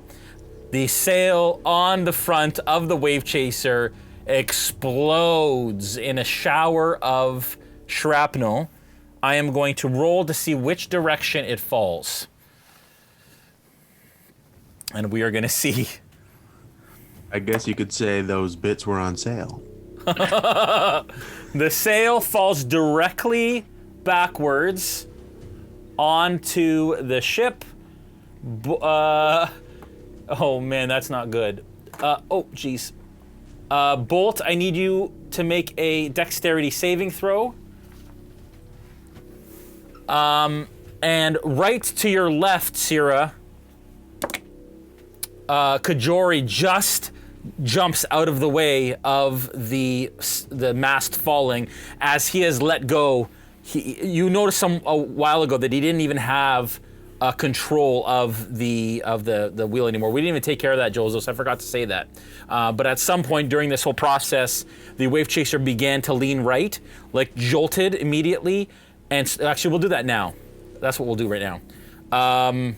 Because I forgot to do it earlier. Kajori just dives out of the way of the mast falling down. Bolt, I need you to make a dexterity saving throw, please. It's 13. 13 is not just enough to move back away from the sail as it falls between you and Thrakis. Thrakis is now restrained. I need Thrakis to also make a dexterity saving throw as he's a sitting duck. With disadvantage because he's restrained. I will say while this is happening, I do keep looking at my ring occasionally, like, sounds pretty good right now. Yeah, I bet. Sounds pretty good. Yeah, that mast just missed you.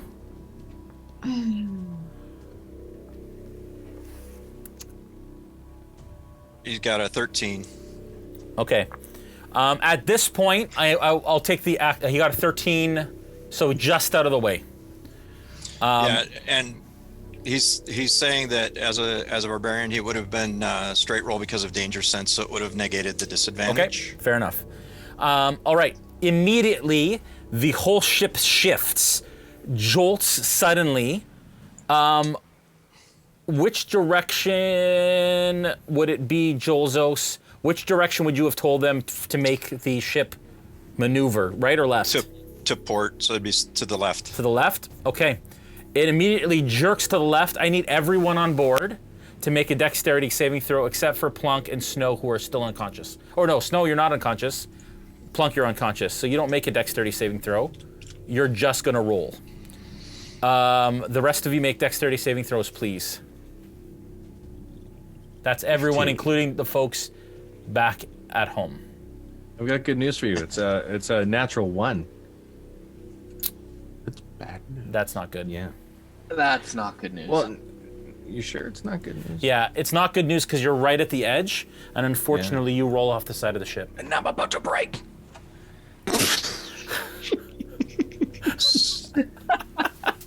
So for the 3 of the assault team on the Wavechaser, Eleni makes the save with a nat 20. Okay. Thrakis makes the save with a 19. Yep. Jolzos fails the save with a 7.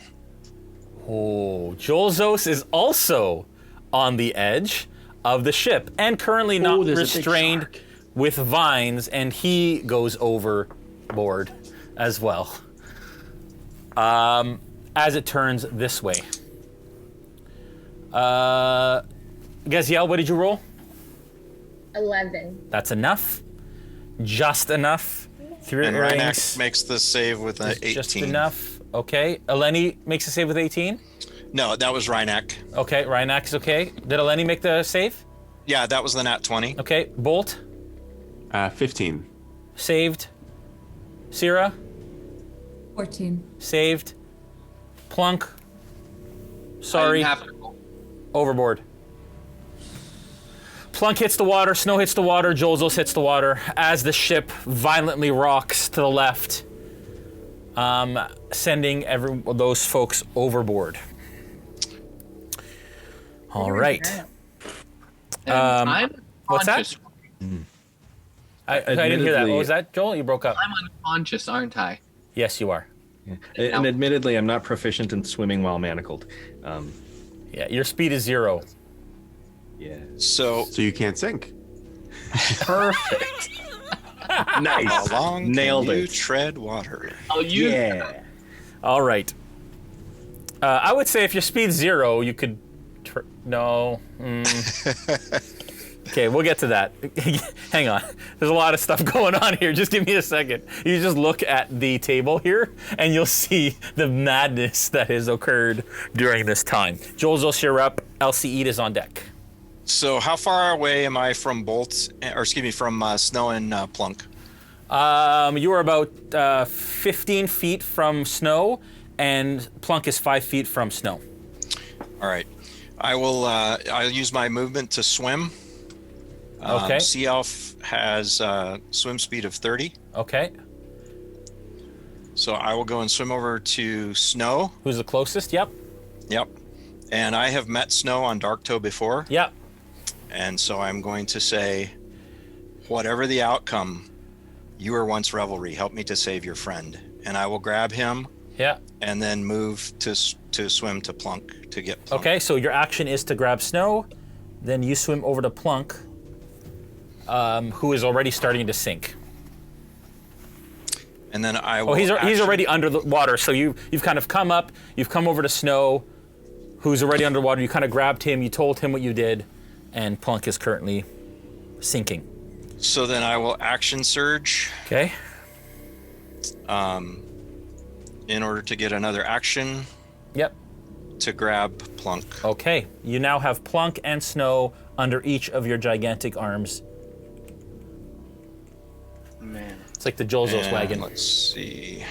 Jolzos way. That's my action. Okay. Elicede is up. Rhynak is on deck. Elicede is down on the plank. Yep. Death save. And yeah.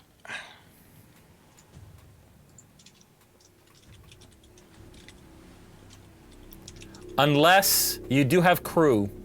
Well, and that was going to be one of the questions I was going to ask Jason. I actually do have a surgeon on the dead man's plank. Would the surgeon be able to reach and stabilize? Give me a medicine check. Absolutely. Oh, that would be mine though, not hers. Oh well, we'll use it.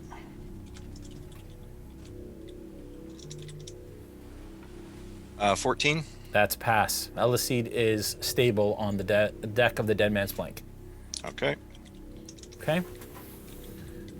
How long did these vines last, Gaziel? They last. Oh, it can repeat the saving throw. So the creature can repeat the saving throw at the end of each of its turns, freeing itself. So it can continue to try to get the saving throw, but if it doesn't reach it. Okay, how long does it last though? It'll say duration. Channel divinity, or not channel, nature's wrath. It doesn't actually, it says no duration. Okay. All right, I'll take a Yeah, look. there's no duration on here. Okay. Yeah, nature's wrath. I'm crazy. It's a spell or an ability? It's a channel divinity ability. Yeah. It's just on my underneath my all feature. So it's like paired with the divine sense. and return the faithless. Yeah, it doesn't say how long. Okay. All right. Okay. So Rhinox up. Cyra, you're on deck. All right. Rhinox is going to be engaging, and I believe he was engaged with Bolt. No. He was engaged. Rhinox is on the other side. Plunk went in the water. Snow went in the water. And so now okay. Rhinox is 5 feet from 3 earrings. Okay, so he's going to engage 3 earrings then. Okay. I think. Let me double check. Yep, 3 earrings. Correct. Okay.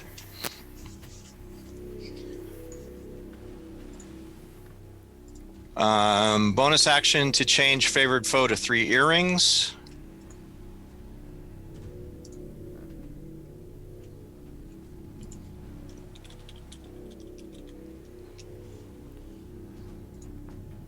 Cyra, you while we wait on that attack, can you let me know what you want to do? And then Bolt's up. I'm after that. diving. I'm diving for Plunk. Okay, so at this point, you kind of grab the railing, which allows you to stay on.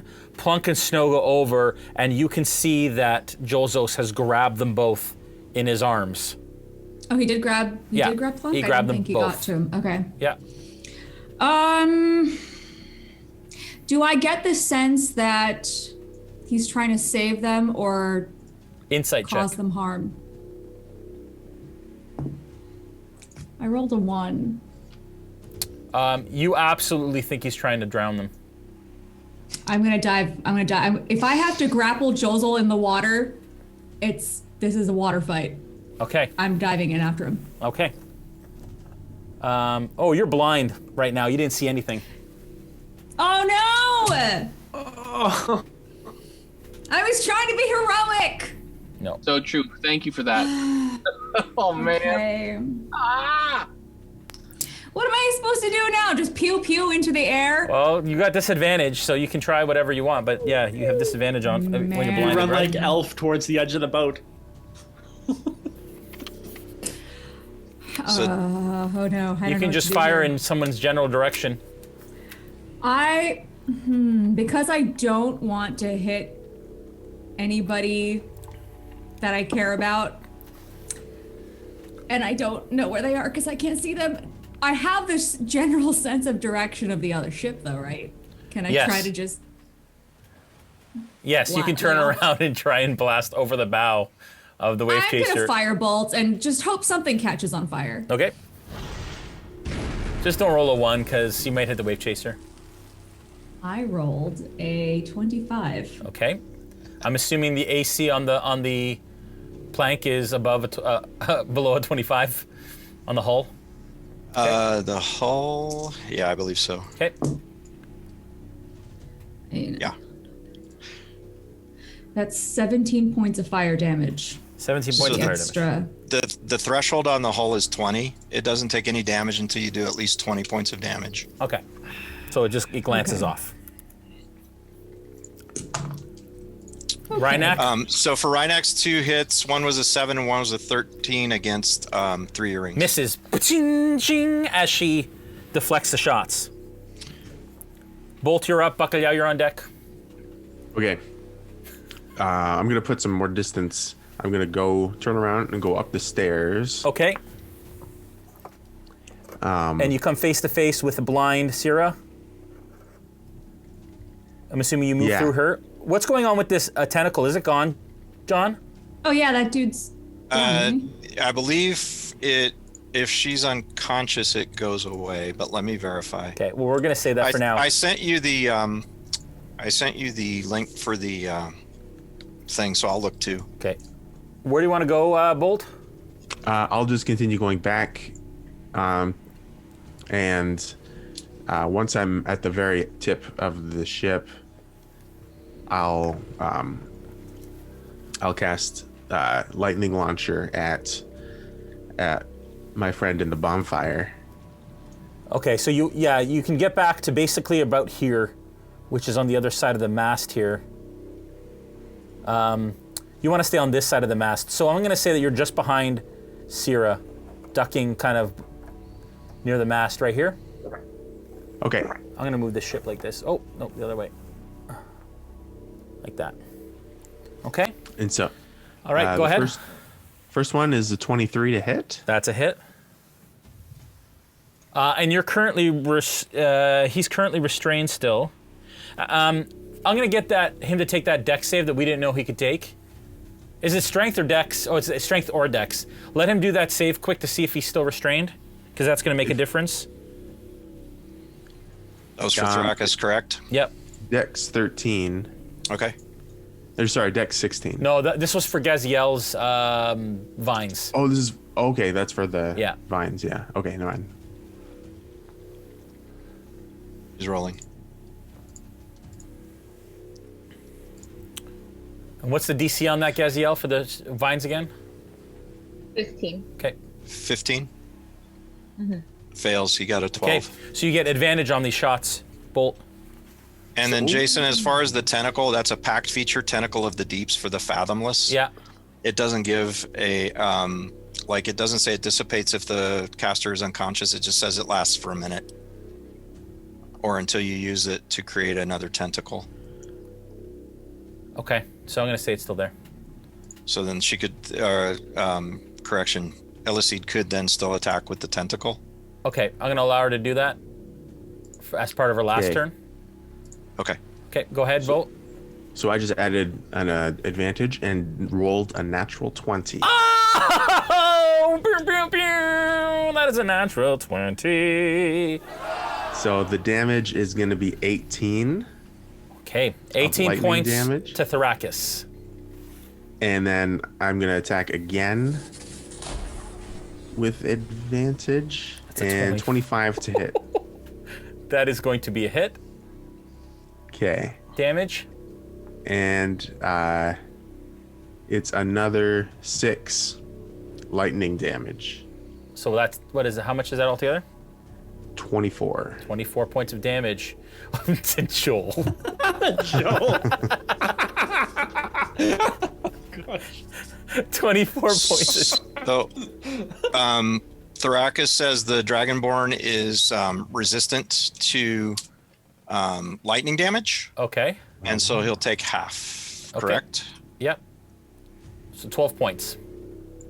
12 points. Can I tell if he's taking the full amount? No, you can tell he's not taking the full amount. You can see that as the lightning launcher hits him, it's not doing the damage that you thought it would. Silly thing. I love it. Bacalhau, at this point, you are underwater. You are taking on water. I'm going to say that you need to make a death save. Why not? We've been friends for a while. Your internet's a little touchy tonight. It's an 18. That is a pass for your first death save. Snow, you're up. Plunk, you are unconscious.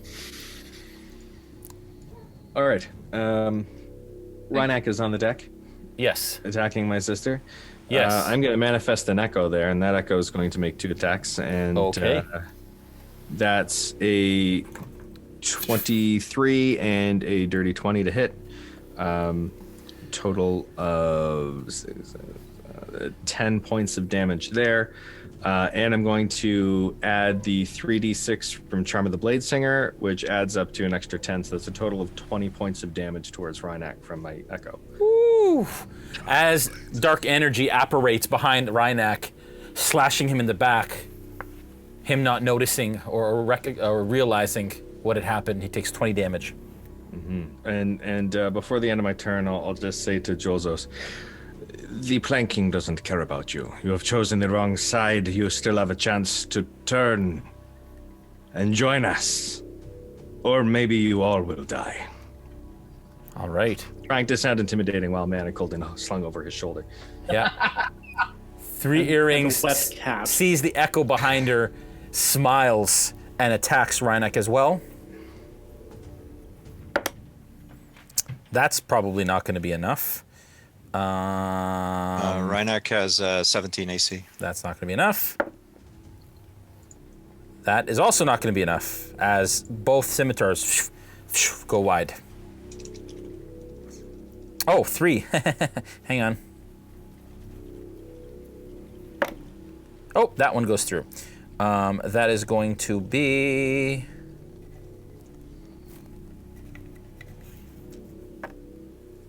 Four points of damage as her scimitar goes wide twice, and then she sticks him with her dagger as he's distracted by the echo.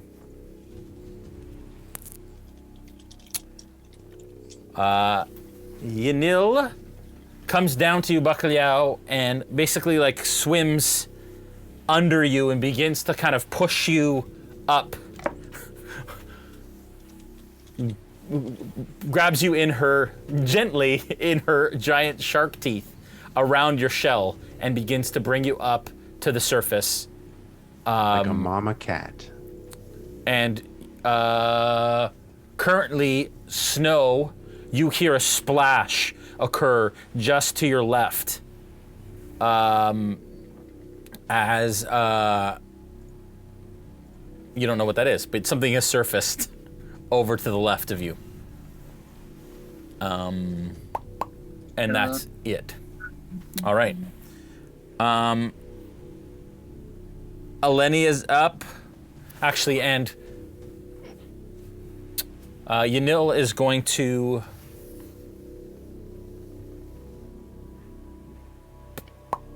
move over to the side of the ship now. So she's over at the side of the Wavechaser with Bacalhau in her jaws, like that. Does she perform CPR? No, Her giant shark mouth? not currently. Nice try. Okay, Eleni's up. Caitlin and Eleni, Caitlin, and Thrakus are up.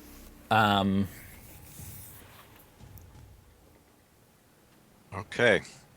Eleni is up. Yeah, go ahead. Rhynak went down with the with that last stab. Rhynak is down. Oh, yes. So I think Eleni is going to go and care for him. I'm just waiting for confirmation. Okay.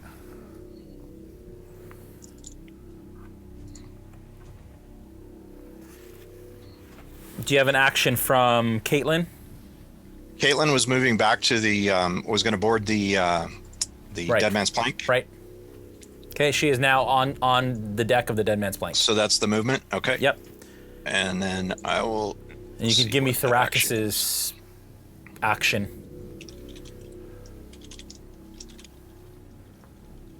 Thraction, if you will. His Thraction. It's at the end of his turn that he has to try to break the restraint. Okay. No, yeah, is it at the end? No, the beginning, right, Gaziel? For the vines. Sorry, say that again. Is it the beginning or the end? Is it the end? End of each of its turns. So he takes fire damage and tries to break it at the end of his turn. Okay. So can he use his action to try to break free not till the end? So that means he can't make an action, correct? He can't move because his movement's 0. Yeah.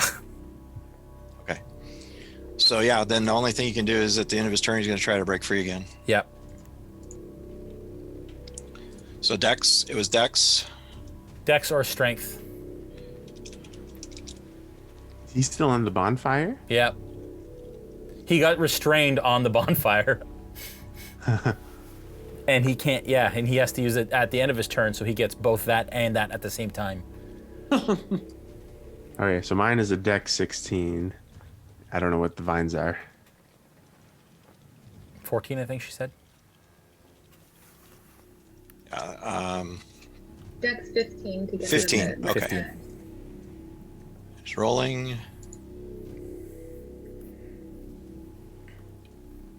And then for Eleni's going to move to Rhynak and give a potion of greater healing to Rhynak for 12 points. Okay, Gaziel, you get an attack of opportunity on Eleni as she turns her back to run to Rhynak. And then actually sorry, go ahead. I'm just gonna use my warhammer and snap it across the head. Yeah, go ahead. No big deal. You're a little muffled. I'm not sure what's going on with your audio, but I'm having a hard time. Okay. Can you hear me? Yeah, it's better. Okay. Sorry, my earphones must have just not been in Yeah. properly. Okay. So I rolled an 11. That's not enough, I don't think, to hit a Lenny. No, it The is Warhammer? not. No, okay. No. The Warhammer goes wide. All right. And Thrakus made a dex save of 19. Okay. For the fire or for the vines? For the fire, and a strength save of 18 for the vines. Okay, breaks the vines and is out of the fire. And then Eleni with the bonus action is using a Javelin Attack for a 21. Hang on one second, let me find out. At Bolt. All the way up. What's the range on Javelin? Javelin. I'm gonna have to look. And of course I don't have one.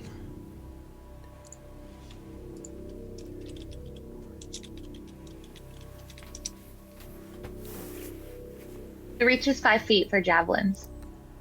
This should be a So thrown. as a melee, there's a throwing. 30 or 120 for long. Okay, so it's with disadvantage. Oh, for range. Okay. It's outside of 30. Rolling again on the disadvantage.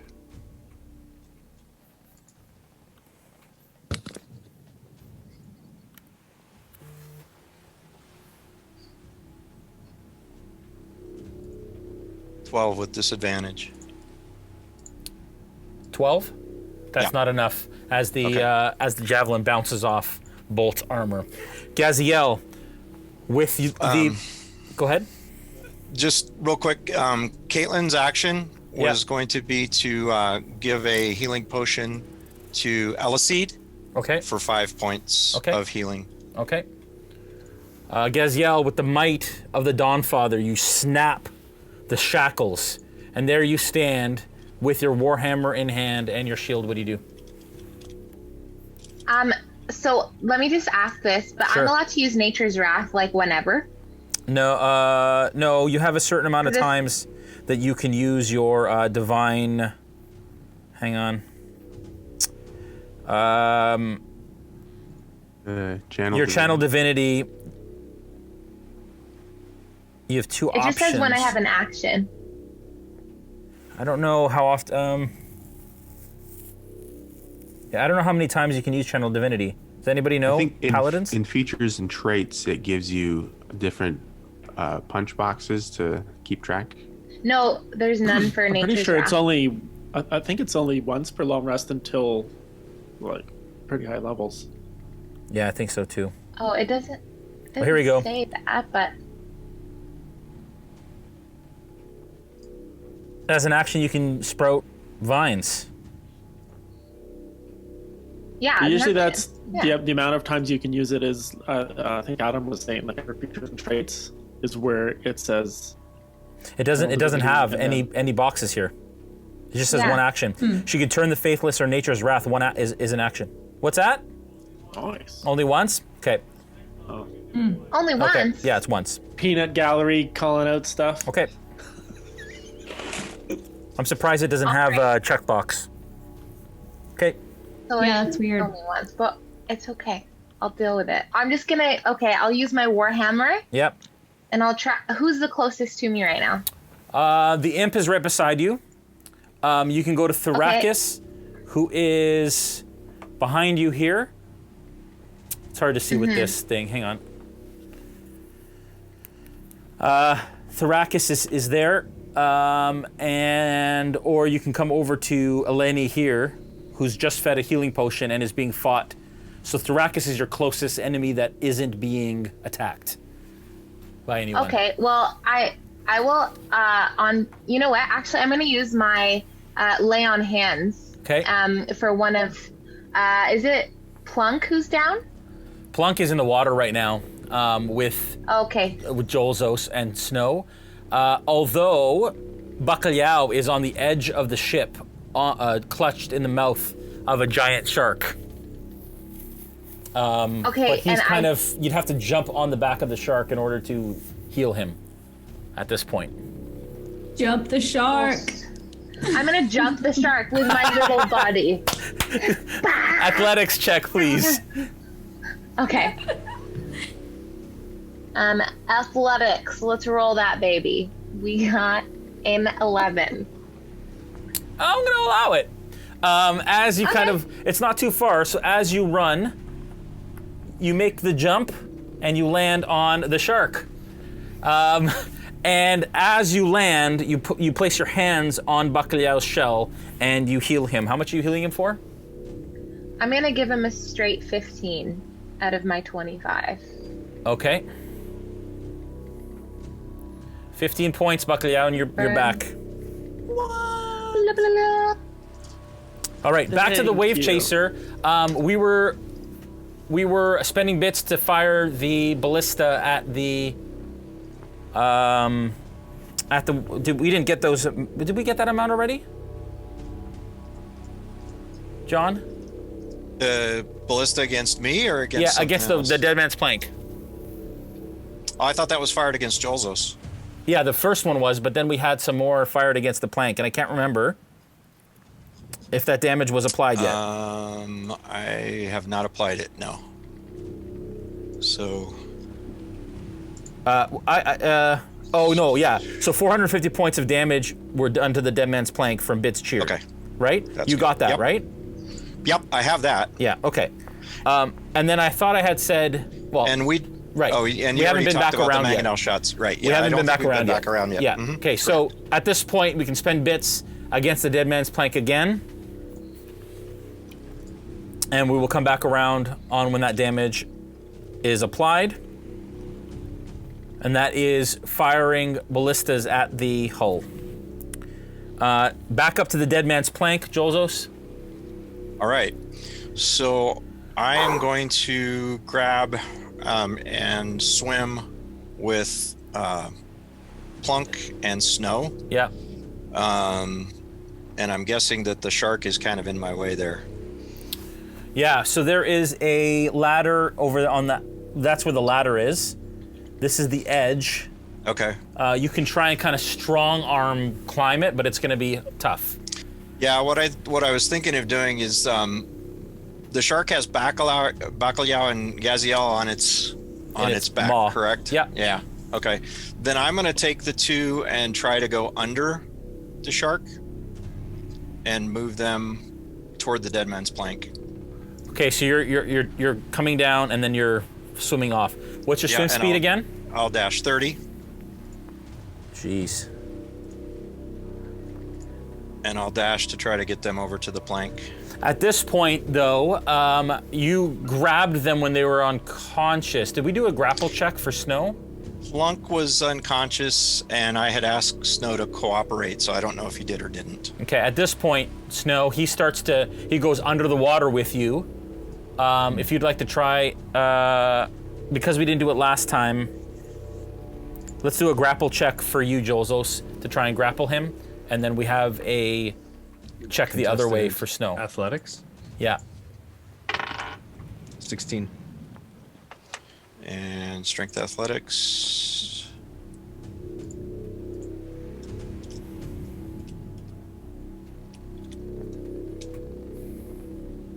$11. Okay. Snow, as you start to kind of go under, Snow's able to, his fur, as it's wet, he manages to slip out from your grasp. Do you keep going without him? He's conscious, correct? Yes. So I'm not worried that he's going to drown. No. Yeah, then at this point, I think I'll continue without him, and I'll have Plunk, because at least I can try to save Plunk. Okay. So you see Jolzos go underwater with Plunk. Snow. Oh, you feel it. As you kind of flip free, you don't sense that Plunk is around you at all. Okay. Okay. Elicide is on the plank. Is there an action there for him? Him. Checking.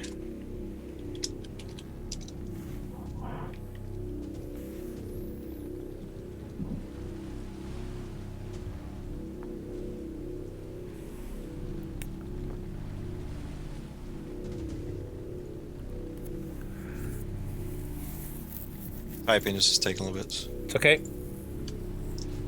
Do we have an action for Rhynak? Yeah, he is back up and is going to engage 3 earrings. Okay.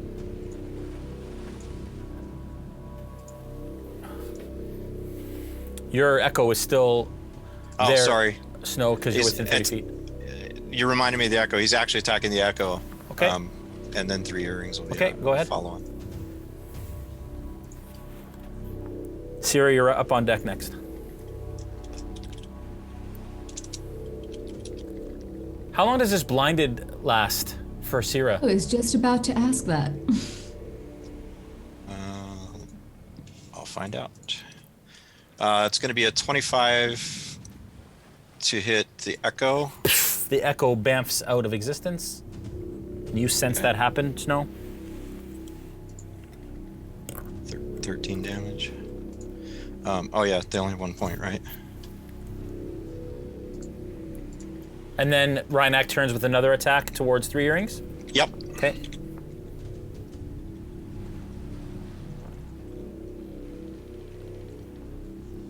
And that is going to be... Oh, see, now they're asking tricky questions. He's asking about flanking rules. Do you use flanking rules? No, I don't. Okay, so straight. Hang on, it's being rolled.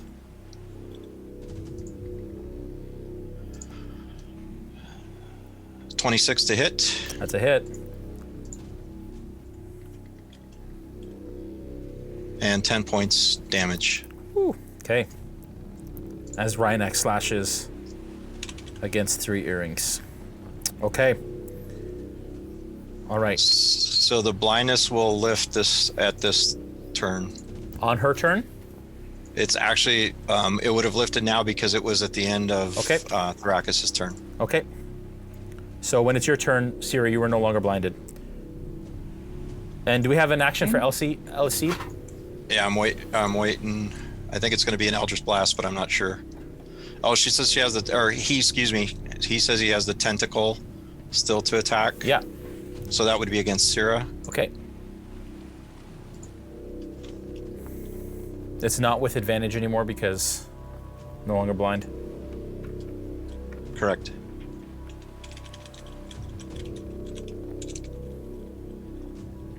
And the tentacle is stationary, so if they move away from the tentacle... Oh, it's stationary? Yeah. No, I believe they can move it, but it takes it's a bonus action that the warlock has to take to move the tentacle. Is my understanding. And it lasts a minute? It lasts a minute. Okay. Wow. Fathomless, man. Called Tentacle of the Tentacle of the Deeps is what it's called. Yeah. Okay.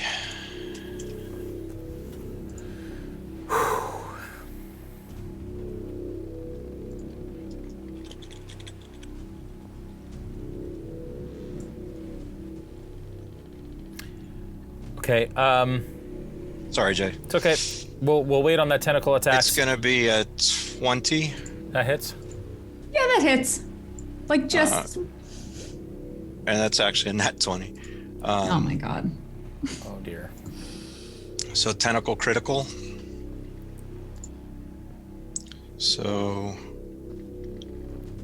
1d8 cold, and she's rolling, or he's rolling the other part.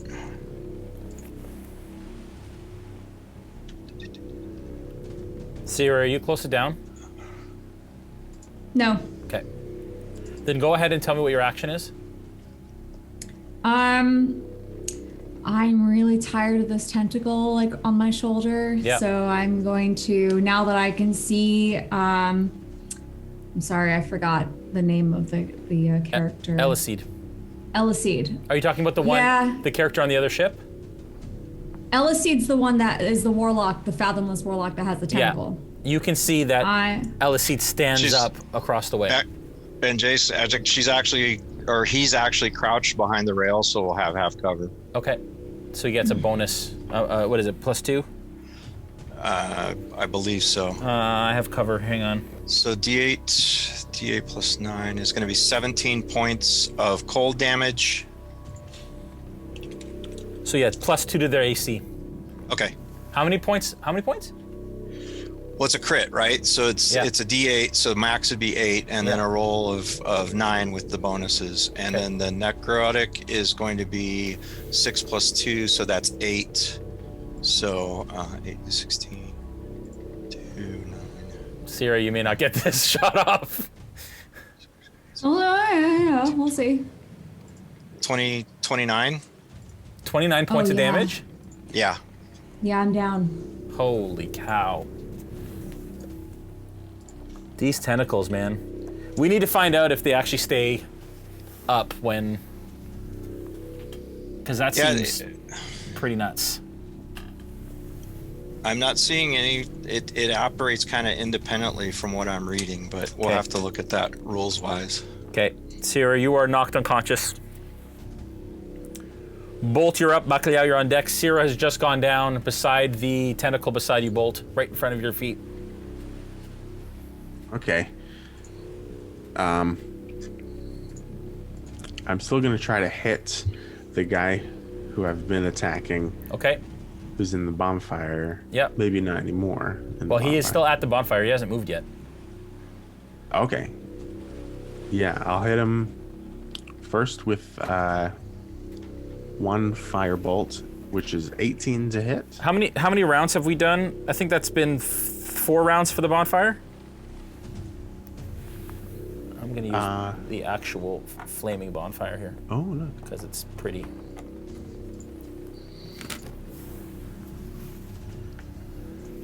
Okay, go ahead. What do you do? 18 to hit.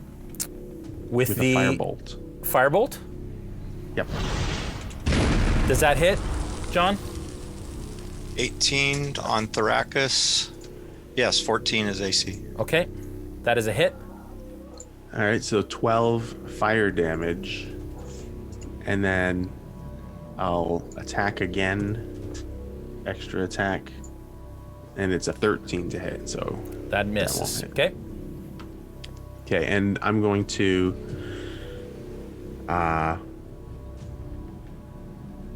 I'm going to stand just to be in front of where Cyra is, just so I'm in between Cyra and everybody else. Okay. So the tentacle lasts for 1 minute, and you can create a tentacle 3 times per long rest. Okay. So it's definitely still okay. For at least another 4 or 5 rounds. Okay. Bacalhau, you come wake in the mouth of a giant shark, with Gaziel crouched above you, holding onto your shell with an empty vial. Oh, sorry, with her hands over you as they kind of dim this blue electrical energy stops, and you know that she's healed you. Okay, so she's not. It doesn't look like she's feeding me to the shark. No. Okay. No, I'm healing you like this.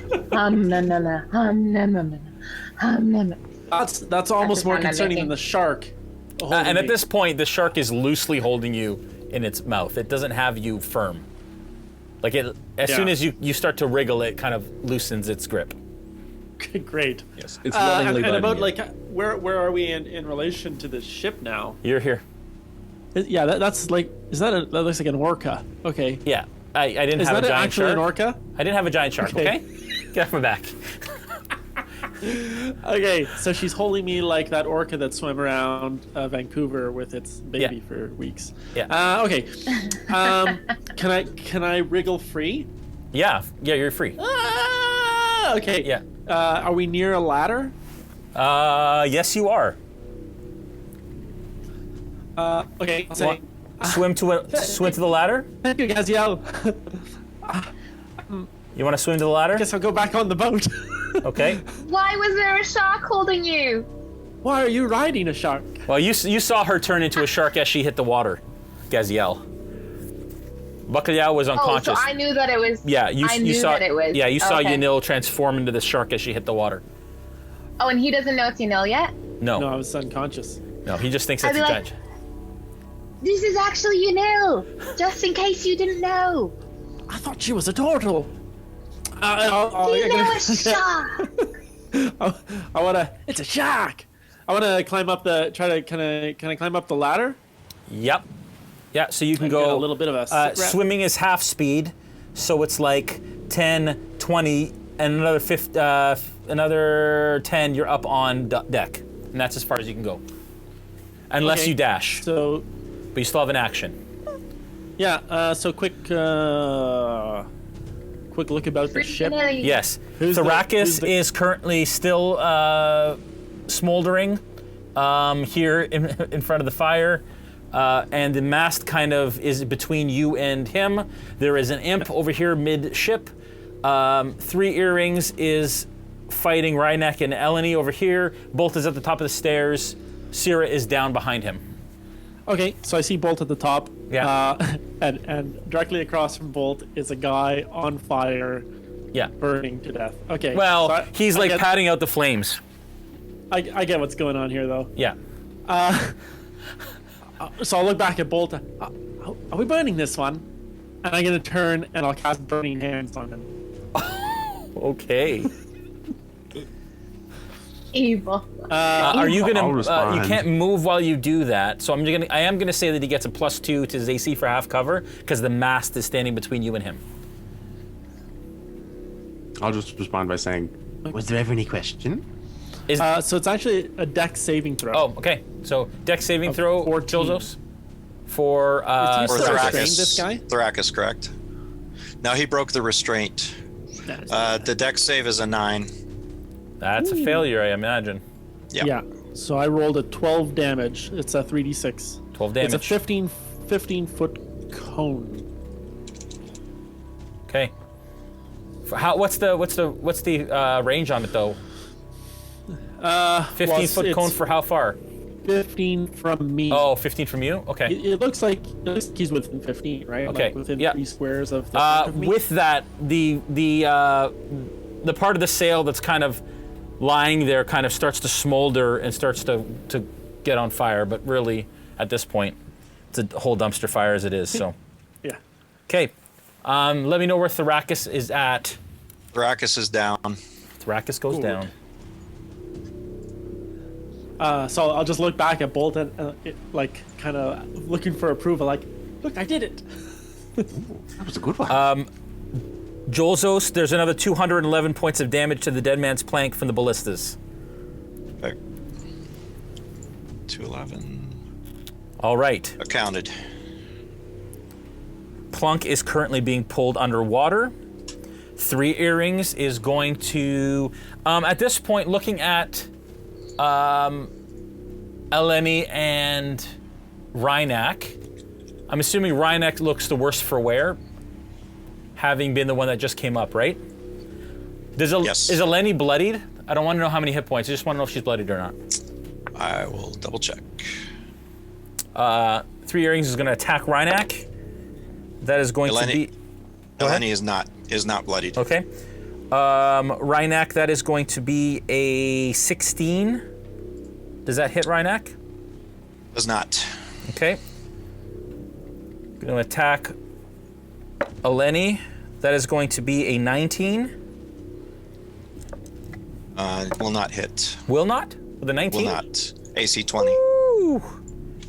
Okay. And dagger attack against Rhynek with a 20. Will hit.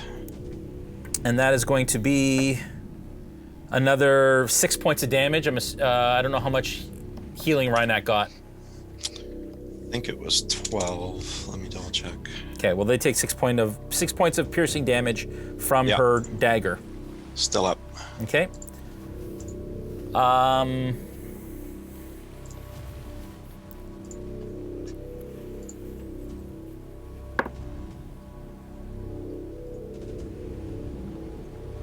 What's your armor class?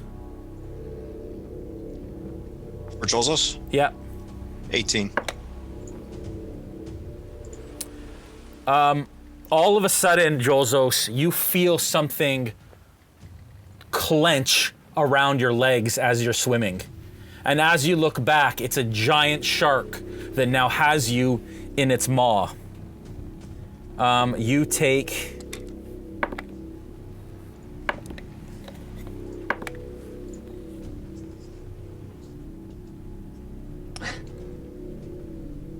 28 points of piercing damage. Okay. Pull him to the depths. Is Jolzos carrying my unconscious body currently? Yeah. Great. Necessary sacrifice. Thanks for reminding me. Can you give me a death saving throw, please? I thought we were not. I thought we. Until you were dragged underwater. Okay. First of the what? How'd that happen? I'm supposed to be at 0. Okay.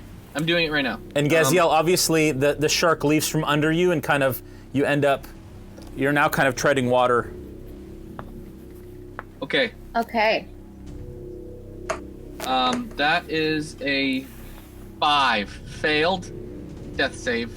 Okay, first death save failed. Jolzos, you didn't move your last turn, did you?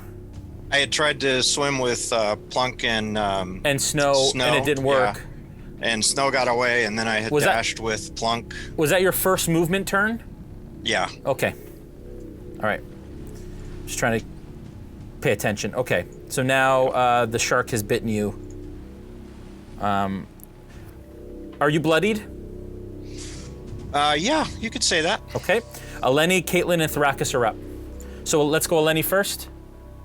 Okay. Eleni's going to continue to attack 3 earrings with Trident. Bonus action for a quick toss of a net.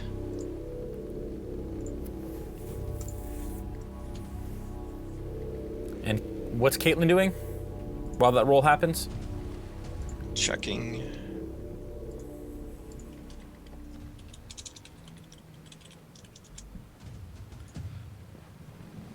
So the 2 hit is going to be 25 on the Trident for 14 points. Okay.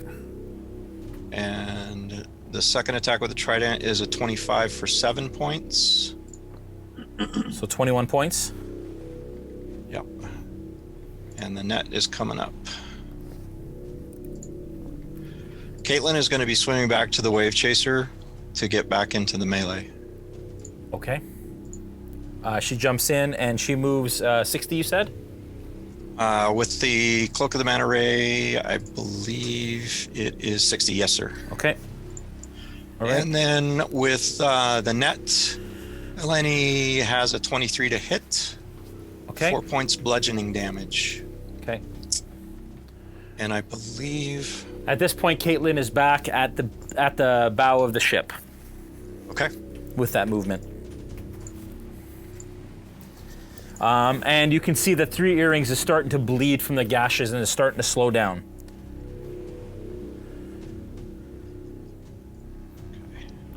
Okay. You said Caitlin. That's Eleni. Thrakus needs to make a death save. Yeah, he got a 20. Nat 20. Okay. So nat 20, he comes back with 1 hit point. At the end of his turn, but he also takes fire damage because he's still in the fire. So roll that fire damage, and he has no chance to dodge it because he was unconscious. It's just coming back, yeah. Yeah. So Bolt, if you can roll that fire damage. It's gonna be 5. What a horrible way to undo a nat 20. Yeah, he's back no down. doubt, right? He is back down. Okay. Gaziel, you're up. Okay, so I guess all I can do is really swim back to ship. Because I am floating. Yes. So you swim back. Are we close to each other? What's that? Is Gaziel close to Plunk? Oh, yes, am I close to Plunk? Wait, hang on a second. Snow, did we do a turn for you? I don't think so, no. Did we skip Snow? Bacalhau got back on the ship, did the thing. Snow, you didn't get to do anything. I'm sorry. Let's do Snow first. Okay. Sorry, dude. That's all right. I don't think I can manifest my echo beside Rhinax. So who's next to him? Eleni? Yeah, you can. Or is that Caitlin? Yeah, you can. Okay. You know what though? I'm gonna attack the other person. Rennie or Eleni? Eleni? Yep. Yeah. Okay. So I've got 2 attacks. One was a nat 20. Sorry, do you want to be damage. beside the 2 of them, or do you just want to be beside Eleni? I want to be like if I can, kind of next to both of them, so I could attack Rhynak, I could attack Eleni. Nat 20. Okay. Well, I get 2 attacks, so I'm going to attack 1 each. Okay. But for Eleni, I'm going to use my Nat 20, which is 10 points of damage. Okay. And then I've got a dirty 20 for my next attack, which is 8 points of damage against Rhynak. It's only 10 points for a Nat 20? That was 2d6 essentially. So that was essentially 6 for the first. Yeah, and got then it. 4 for the second. Okay. Yeah. And then how much against Rhynak? Oh, actually, sorry, no, it's more than that. It's 13 points of damage. 13 points towards Eleni. To Eleni.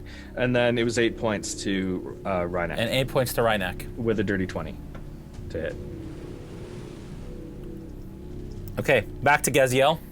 Cool. Okay, am I close to Plunk in the water?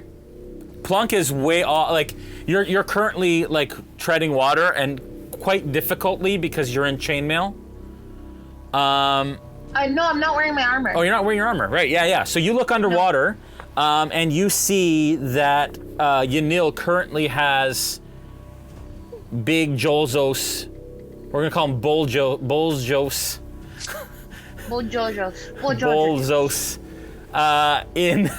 In her mouth, and you see a pool of blood starting to kind of build around, and Plunk is in Jolzos's arms.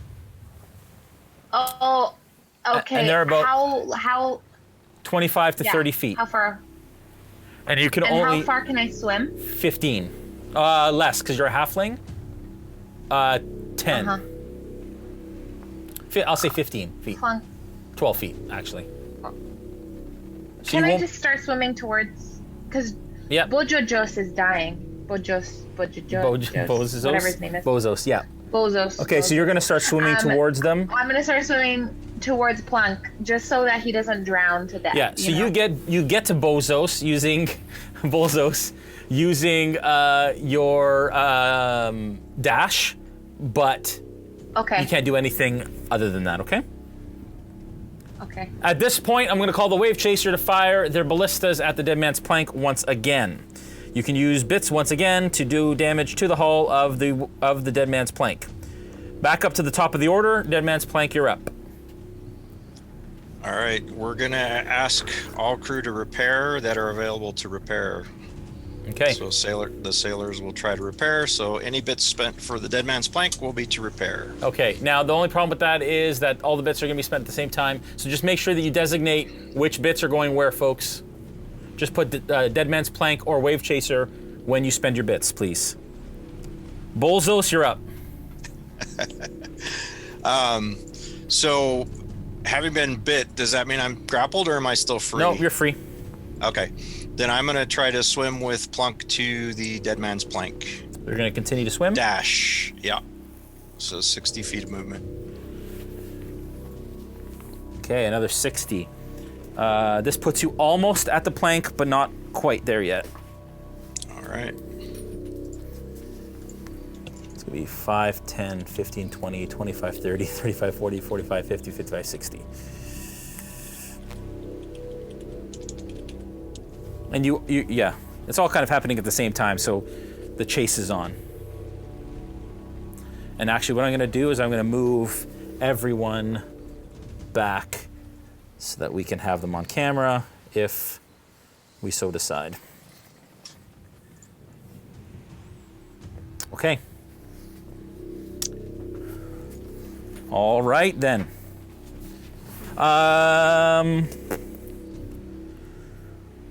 That is Bolzos. Elicide.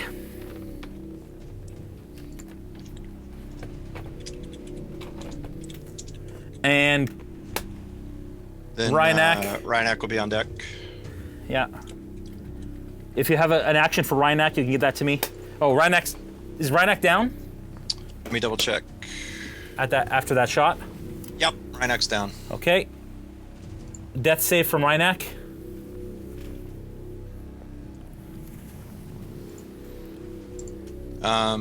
So Elicide is going to do Eldritch Blast against Bacalhau. Okay. And use the tentacle to attack Bolt. Okay.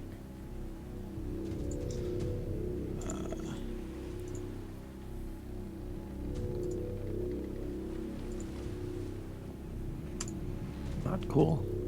Looks like Rhynak failed the death saves.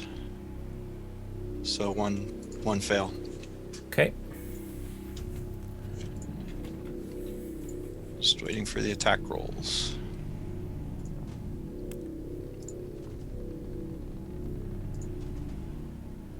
Cyra, you're on deck, but you're unconscious, so it's going to be Bolt. You want to make a death save? No, you're unconscious. Oh, Non-lethal. gotcha.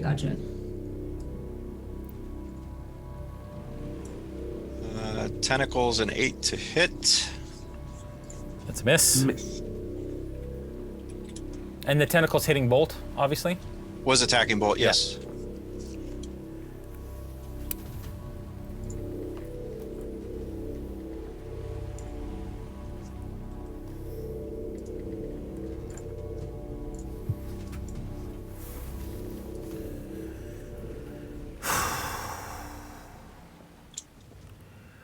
Eldritch Blast is a 7 against Also a miss. Bacalhau. Okay. Also miss. Okay. Bolt, you're up. Okay. Noticing that Bacalhau's on deck. Noticing that the tentacle has swiped at me, missed. Yeah. I'm going to. Cyra is unconscious at your feet. Or she's down at your feet. You don't know if she's unconscious or not. Yeah. I'm going to.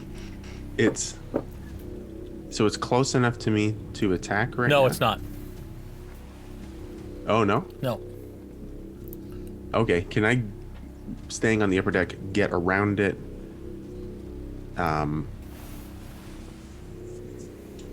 If I move, it can reach me though, right? Well, it depends. You have 5 feet between you and it, so you can pretty much go wherever Where would you like to go?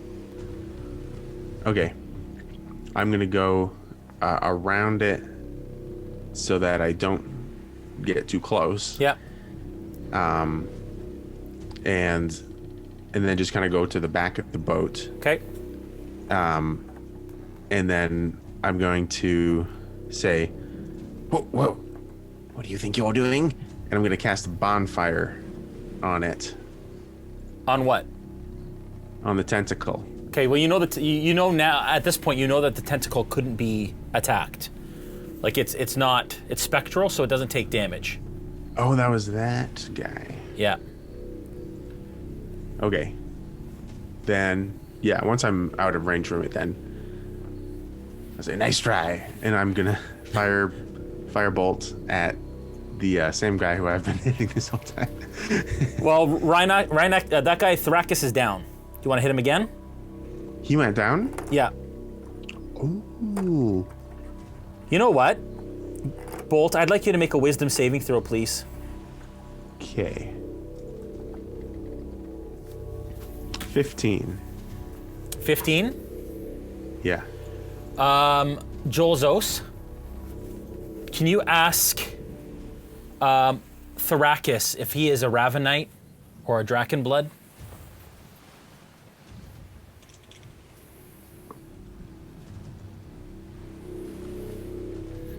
Adam knows where I'm going with this. Checking.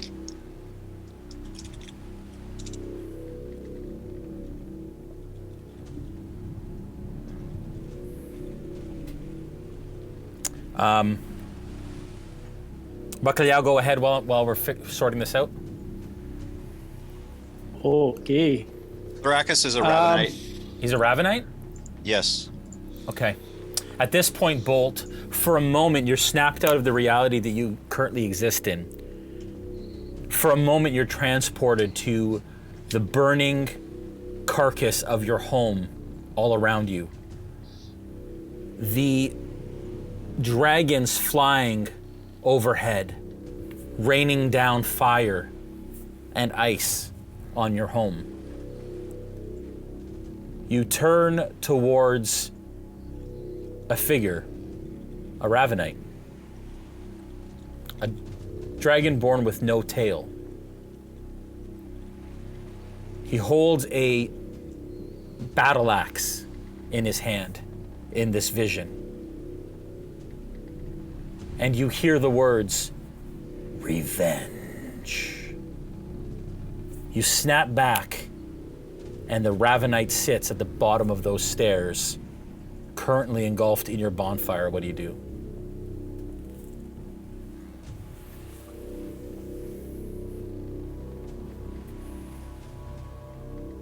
And you're overcome with anger at this point.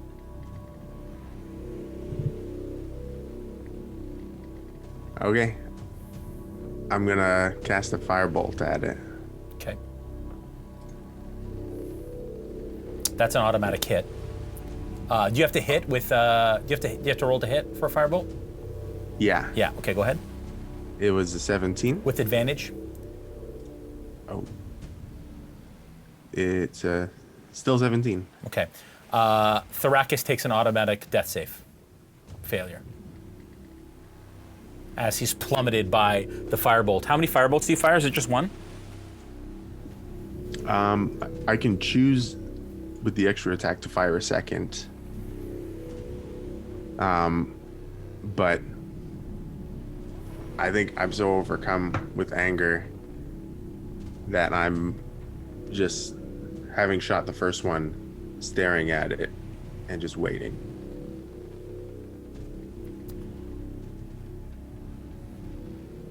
Wisdom saving throw to not fire the second.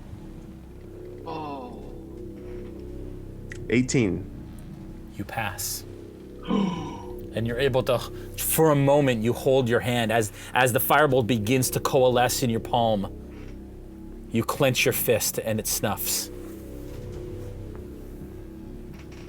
And you watch this, Bacalhau, as above, Bolt sent a firebolt into this unconscious, dying, and you see the fury in Bolt's eyes. As for a moment, it seemed like he snapped out of it and then he snapped back. What do you do? I think we got him. We can go after the next ones. You sure?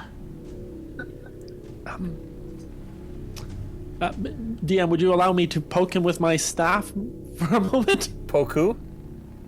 The guy on the ground. So yeah, you'd have to travel to him. Would you let me take a step forward and poke him? So it's not a step forward. It's the mast is in front of you, and then the fire. So getting through difficult terrain would like half your movement. So you can get to him with your movement if you like. Oh, but it is my turn. Yes. Right? So. Yep. Yeah. Okay. Yeah. You can get to him with your movement. I'll get near him. Am I going to use are you going to force me to use an action? That's what I want to know. To poke him? Yeah. What are you trying to determine by poking him? Just verifying that he's down for Bolt. Because Bolt's good. The fact that he's lying in a bonfire, on fire, unconscious, blood everywhere, scorched, he's down. Yeah. He's definitely dead. But these ones are still up. We could get them. And I'll like kind of looking back at Bolt. I'll put my little twig towards whoever Three Earrings is fighting, and I'll catch which Bolt. Okay, at Eleni. Kind of motioning to Bolt like, let's do this one. Okay. It's a 21 to hit. Okay. That'll hit. I'm assuming that's a hit on Eleni because it's 20 armor class. Yeah, okay? correct. Yep. Damage. Yep, Sorry, correct. Snow. Did you want to move in your turn? I know you manifested your echo, but did you want to get back on the ship? No, I think I'm actually safer fighting from the water right now. And right now the Wavechaser it's put. It has no sails. Oh, okay. So I'm not like getting left behind or anything. No, you have to kind of swim a little bit to keep up with the current, but other than that, it's stationary. Cool. Okay, so I only did 2 damage with my Witch Bolt. Okay. So Eleni takes another two hit points damage. Yep. Okay. Snow, you're up. Plunk, you're on. Plunk is, unconscious. All right. My Echo can make 3 attacks this turn because I didn't use my bonus action. So I'm gonna make 2 attacks to Eleni and 1 to Rhynac. Rhynac's down. Yeah, well, my Echo's kind of a douche. Okay. So he might try to actually straight up murder this guy. So, sorry. But you might end up. This might not be so bad after all, though, because my first 2 attack rolls are a 24 and a dirty 20 to hit. That's a total of 11 points of damage to Eleni. Okay. So Eleni is going to use Battle Master die to riposte. Okay. On one of the attacks. And what does that do? Sorry, again? Oh, sorry. It was a miss. My error. If they hit it, they can't riposte. It's only if they miss. Okay. All right. So that's 11 points of damage to Eleni, and then the last attack towards Rhynak on the ground was actually a 13. I don't know if that hits. AC 17. You would get advantage on it because he's prone. Okay. Well, that's no better, so... Okay. Yeah. Cool. All right, that one misses. Okay. Plunk, death save, please. All right. I'm going to do this a special way. Our death save spinner.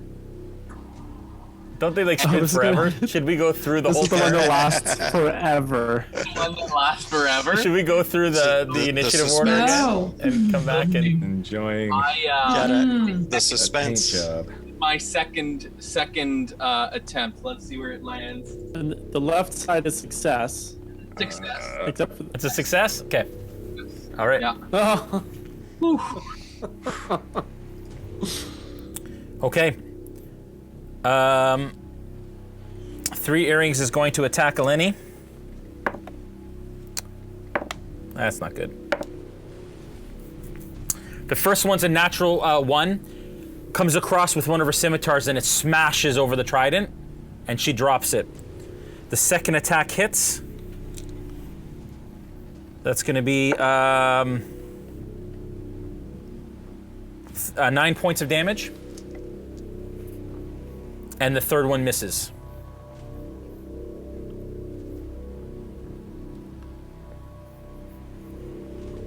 Oh, Jason? Yep. Just as a reminder. Yep. 3 earrings was restrained in the net. Oh. Okay, so it would be disadvantage on all those? I believe. Because they're restrained, right? So, correct. Oh, yeah, I didn't know she was restrained. Okay. Yeah, she got hit with the net. Yeah, I didn't know. Okay, all right. Last round. Okay, that one still hits. And the last one misses anyway, so that one still hits. Okay. Hey, Yep. I should mention, because I'm unconscious, that hit was supposed to be an auto fail. What hit? On me. Well, it's not really a hit. It's not? No, you're trying to stabilize under the water as you're drowning. Okay, so, but is... Okay. Just because you were unconscious, I'd have to look at drowning rules, but for me, I'm just saying that because you were unconscious, as soon as you start taking in water, you're starting to kind of drown. And those death saves represent whether or not you'll drown or not. Okay. If anybody else knows the rules for drowning offhand, let me know. Okay. The shark is going to catch up to you, Jolzos, as you're holding Plunk under its arm.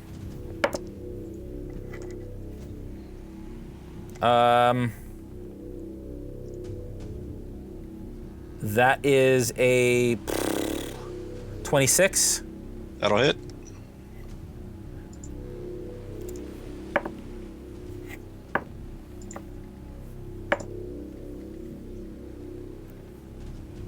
$30 points of damage as this shark takes another bite out of your legs. You're still up? Yep. Okay. All right. Whew. Okay, at this point, it's back to the revelry. We've got Eleni, Caitlin, and Thrakis. Okay. Eleni is going to attack once to the Echo and once on 3 earrings, and then use bonus action Second Wind. Okay.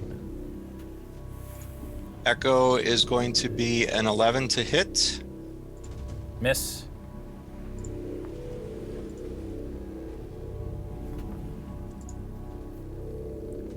Second attack is going to be 18. hit, I'm assuming. Hit Against two? Three earrings? That's a hit. Okay. 7 points of piercing damage. Okay.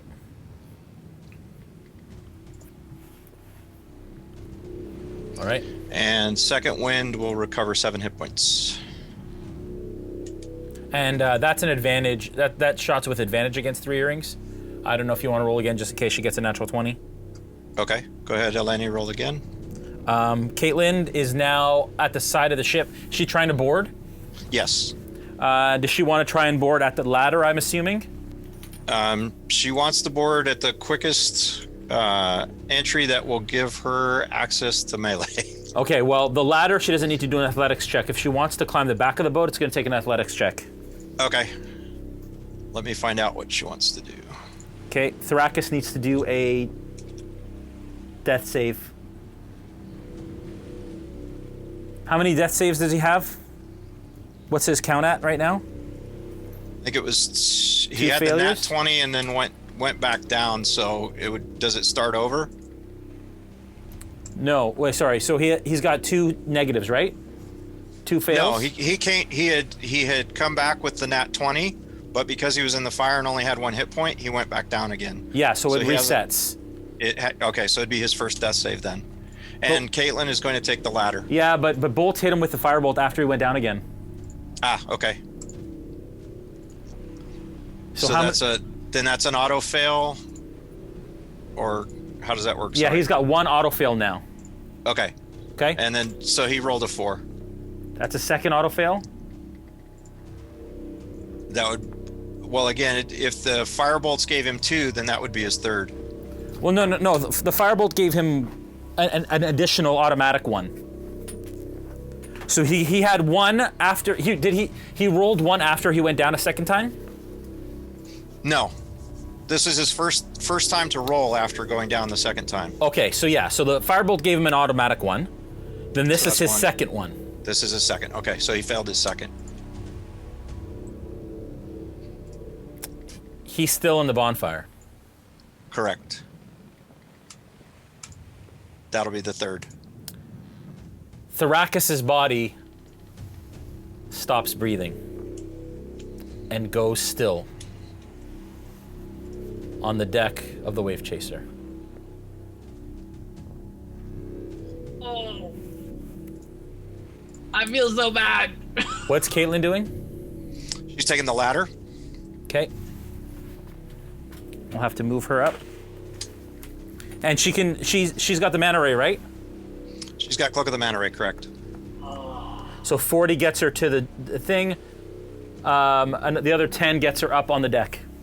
Okay. And as she gets up, she sees what's going on. Thrakus is down. Eleni is surrounded. Shoot. All right. What does Caitlin do? She's letting me know.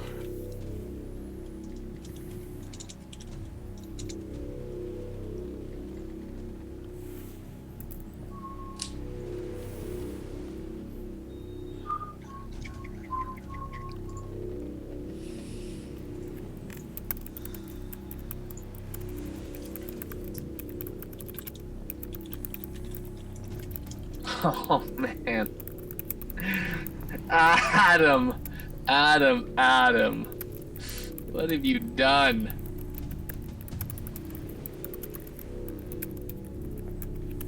Ha ha. She is going. Is she in range to be able to attack Bolt? What's that? Is Caitlin in range to attack Bolt? Yep. That is her target of choice. Yep. So she's going to engage Bolt.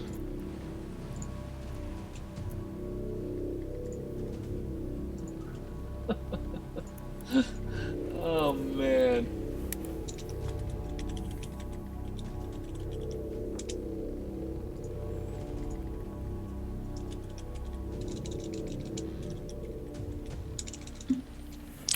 Sorry, Avray's being a little bit slow. Apologies. This is a PC. That is going to be a nat 20 to hit for a 26.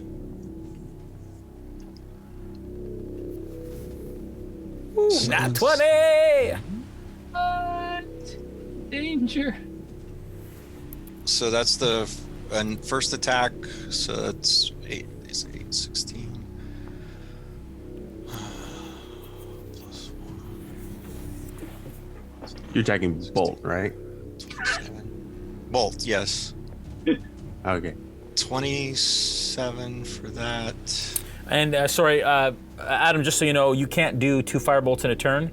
You didn't get the second one off anyway, so we'll call it just color for now. But the first one was the only one you can get off because it's only 1 spell per turn. Okay, so an extra attack doesn't count towards spell attacks. Only 1 spell per turn unless it shoots multiple things. Yeah. Okay. Sorry, what's going on with Caitlin? I'm having to get a calculator here, Jay. Sorry, because of the crit. So it's max die, right? Max for the first die. Roll the second die, then add the modifier. Right, but on the first die, because she's a swashbuckler, she gets an extra 66. So it's the 66 max also, correct?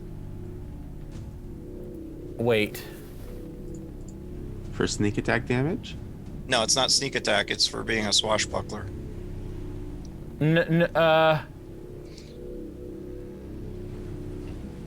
So her attack normally would get 2d8 plus 66. Hang on. Is what it's showing in Avray.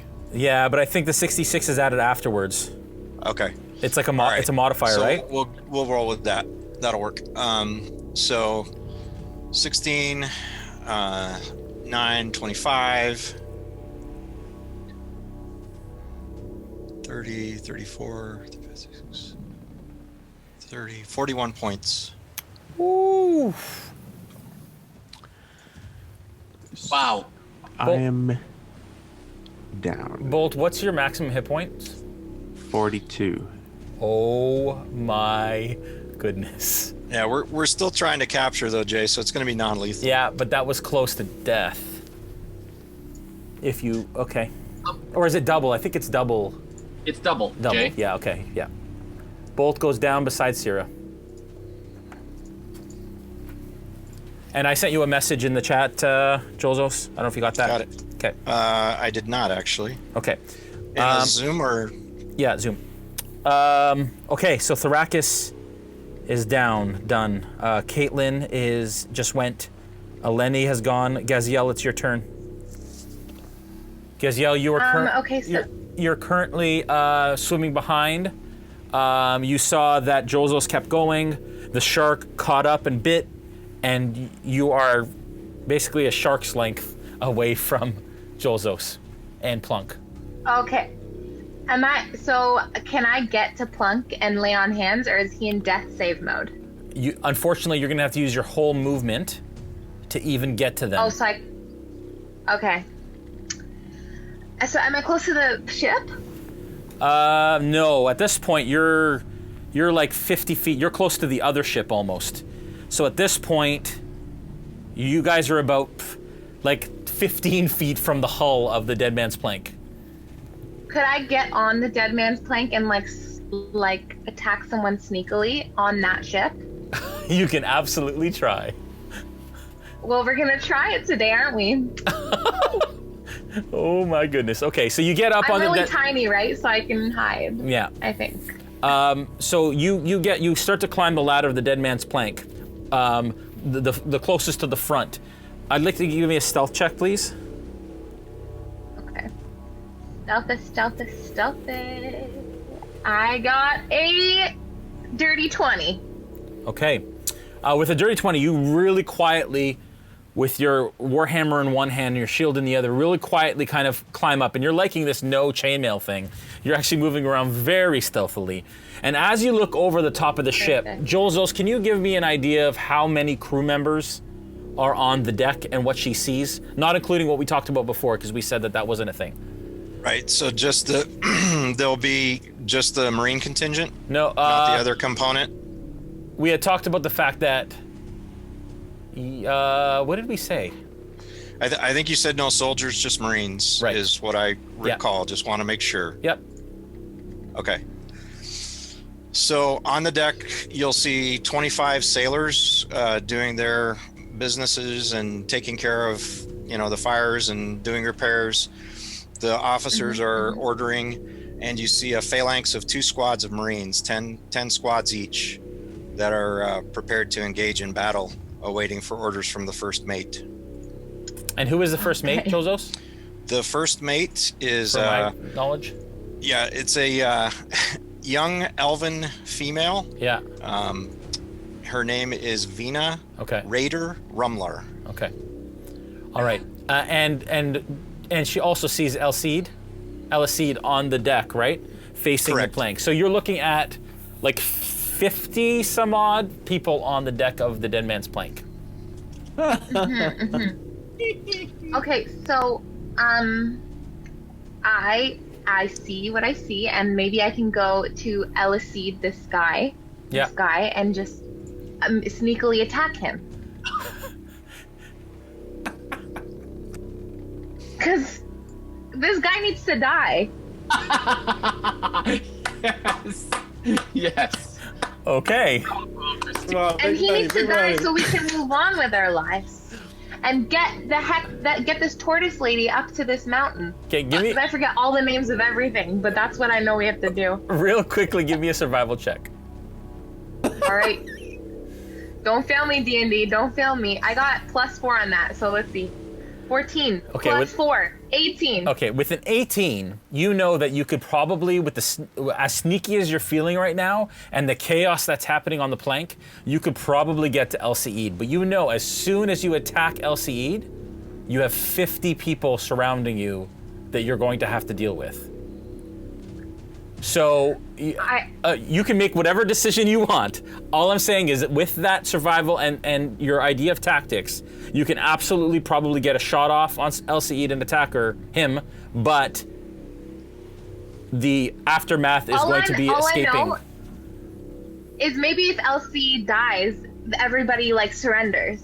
That's what I'm thinking. Okay. So I'm gonna try it. All right. Love it.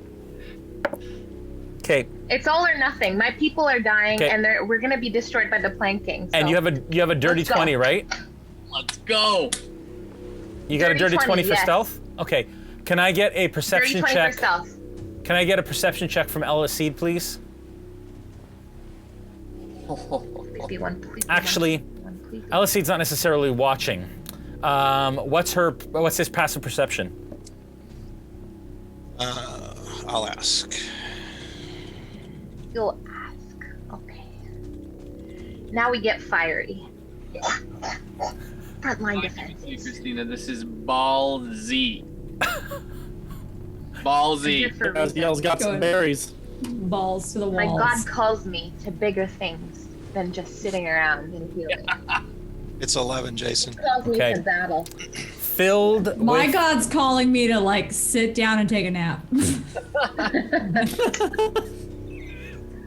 So you only have, unfortunately, 30 points of movement. So get 15 to the hull, 10 up the ladder. That only leaves another 5 feet of movement, which doesn't quite allow you enough space. Only 25 for halfling, Jay. Oh, only 25. So you basically get to the top of the ladder where you're looking over and you're surveying what is on the plank. So we'll hold that for the. Well, you could use dash to charge. Yep. But then he'd see me, and I'm gonna hide and use my last bit of movement to just sneak attack. Okay. All right. Okay. We're back to the Wavechaser. I think we already did the damage from the Wavechaser. We can allow for another volley of the ballista at the Dead Man's Plank. Okay. Back to the top of the order. Dead Man's Plank. Final. We'll do one more round of initiative and then we'll be done. We'll go a little later, guys, tonight if that's okay. Dead Man's Plank. You're muted, I think. Oops, bumped it by accident. The Dead Man's Plank still needs some repairs, so if anybody wishes to spend some bits to repair the Dead Man's Plank, they can do so. That will be the Dead Man's Plank action. Okay, Jolzos, you're up. Okay, so I'm in relation to the ship. You said I had reached the ship. Am I ahead or behind Gaziel? Yeah. So at this point, you have so you're 15 feet from the hull, where you just got bit by the giant shark, and you're 10 feet from the top of the ladder. So with 25 feet movement, you can get to the top of the ladder at this point. Okay, so I'm gonna bring Plunk up to the top of the ladder with me. Yeah. And turn him over to the Marines for them to manacle him. Give me a perception check while you're climbing. Okay.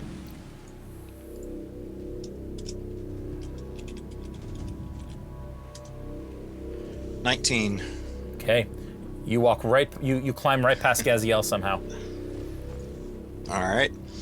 So, after giving Plunkrawk to the Marines, I'm going to use a bonus action to Second Wind. Okay. And recover some hit points. And then not Plunk for yourself. That's fine. Go ahead. And then I'll have to wait. Actually, I don't think that is a bonus action, is it? Second Wind. Yes, it is. Okay. So I will do that, and then that will end my turn. Okay. Elisede and Rhynak. Have anything else to do? Rhynak is down. Rhynak is down. Elisede.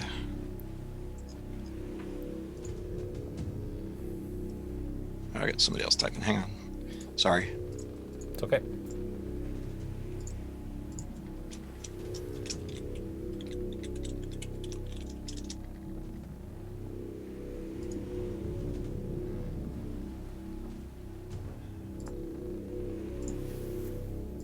Who's still up, Jay? For who? Sorry. For the party, who's still up that Bacalhau. Elisede can target? Bacalhau, 3 earrings.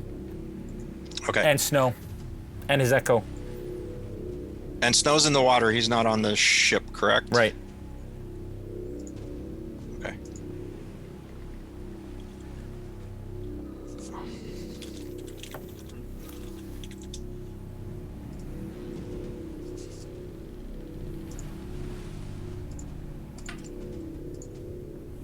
Tumultuous times we live in.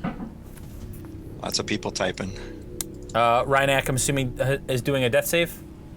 Yep. Okay.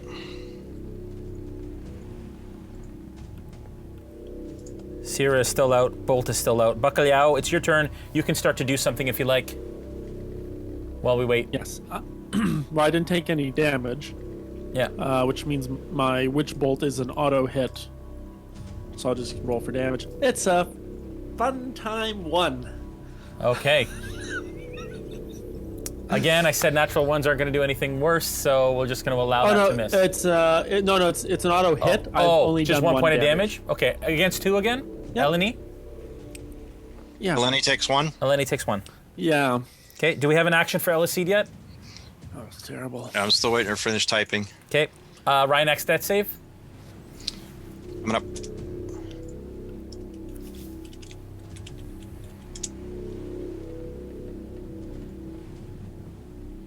Okay, Elisede is going to Eldritch Blast 3 earrings, and she can't see 3 he can't see 3 earrings from his vantage. Okay. 3 earrings So is midship. It's okay. It's going to be. Then, can he see Bacalhau? No. So who can they see to attack? Just the ballistas at this point. Okay. Like the pirates that are on the ballistas. Okay. Not 1 on the death save for Rhynak, so 2 fails. Okay. And that's and Rhynak only has 2 fails at this point? That's not a third, right? No, that's not a third. That's 2. Okay. That was the first roll. Snow, you're up. So Elicete is asking if they can look around the dead man's plank for a target or in the water for a target. Sorry, say that again. Elicete is asking if they can look around for a different target than the equipment on the ship. Is there anyone else that they might be able to see?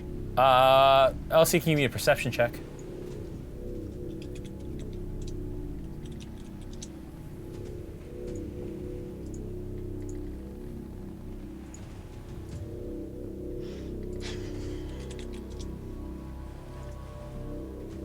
While that happens, Snow, what do you want to do? 14 on the perception, Jason. Okay, yeah, no other targets except for the ship. And Plunk, who was just put on the deck. Is my echo still beside LSC? Yep. Eleni. So, yep. Or Eleni? Yeah. Okay. Well, I guess they could attack my echo then, but not to like volunteer. But... No, it's the vantage. It's because it's dead on straight, and the forecastle actually blocks view of anybody on the main deck at this point. Okay. Well, I feel really bad with those two fails that my echo is gonna try to stab Rhynak again.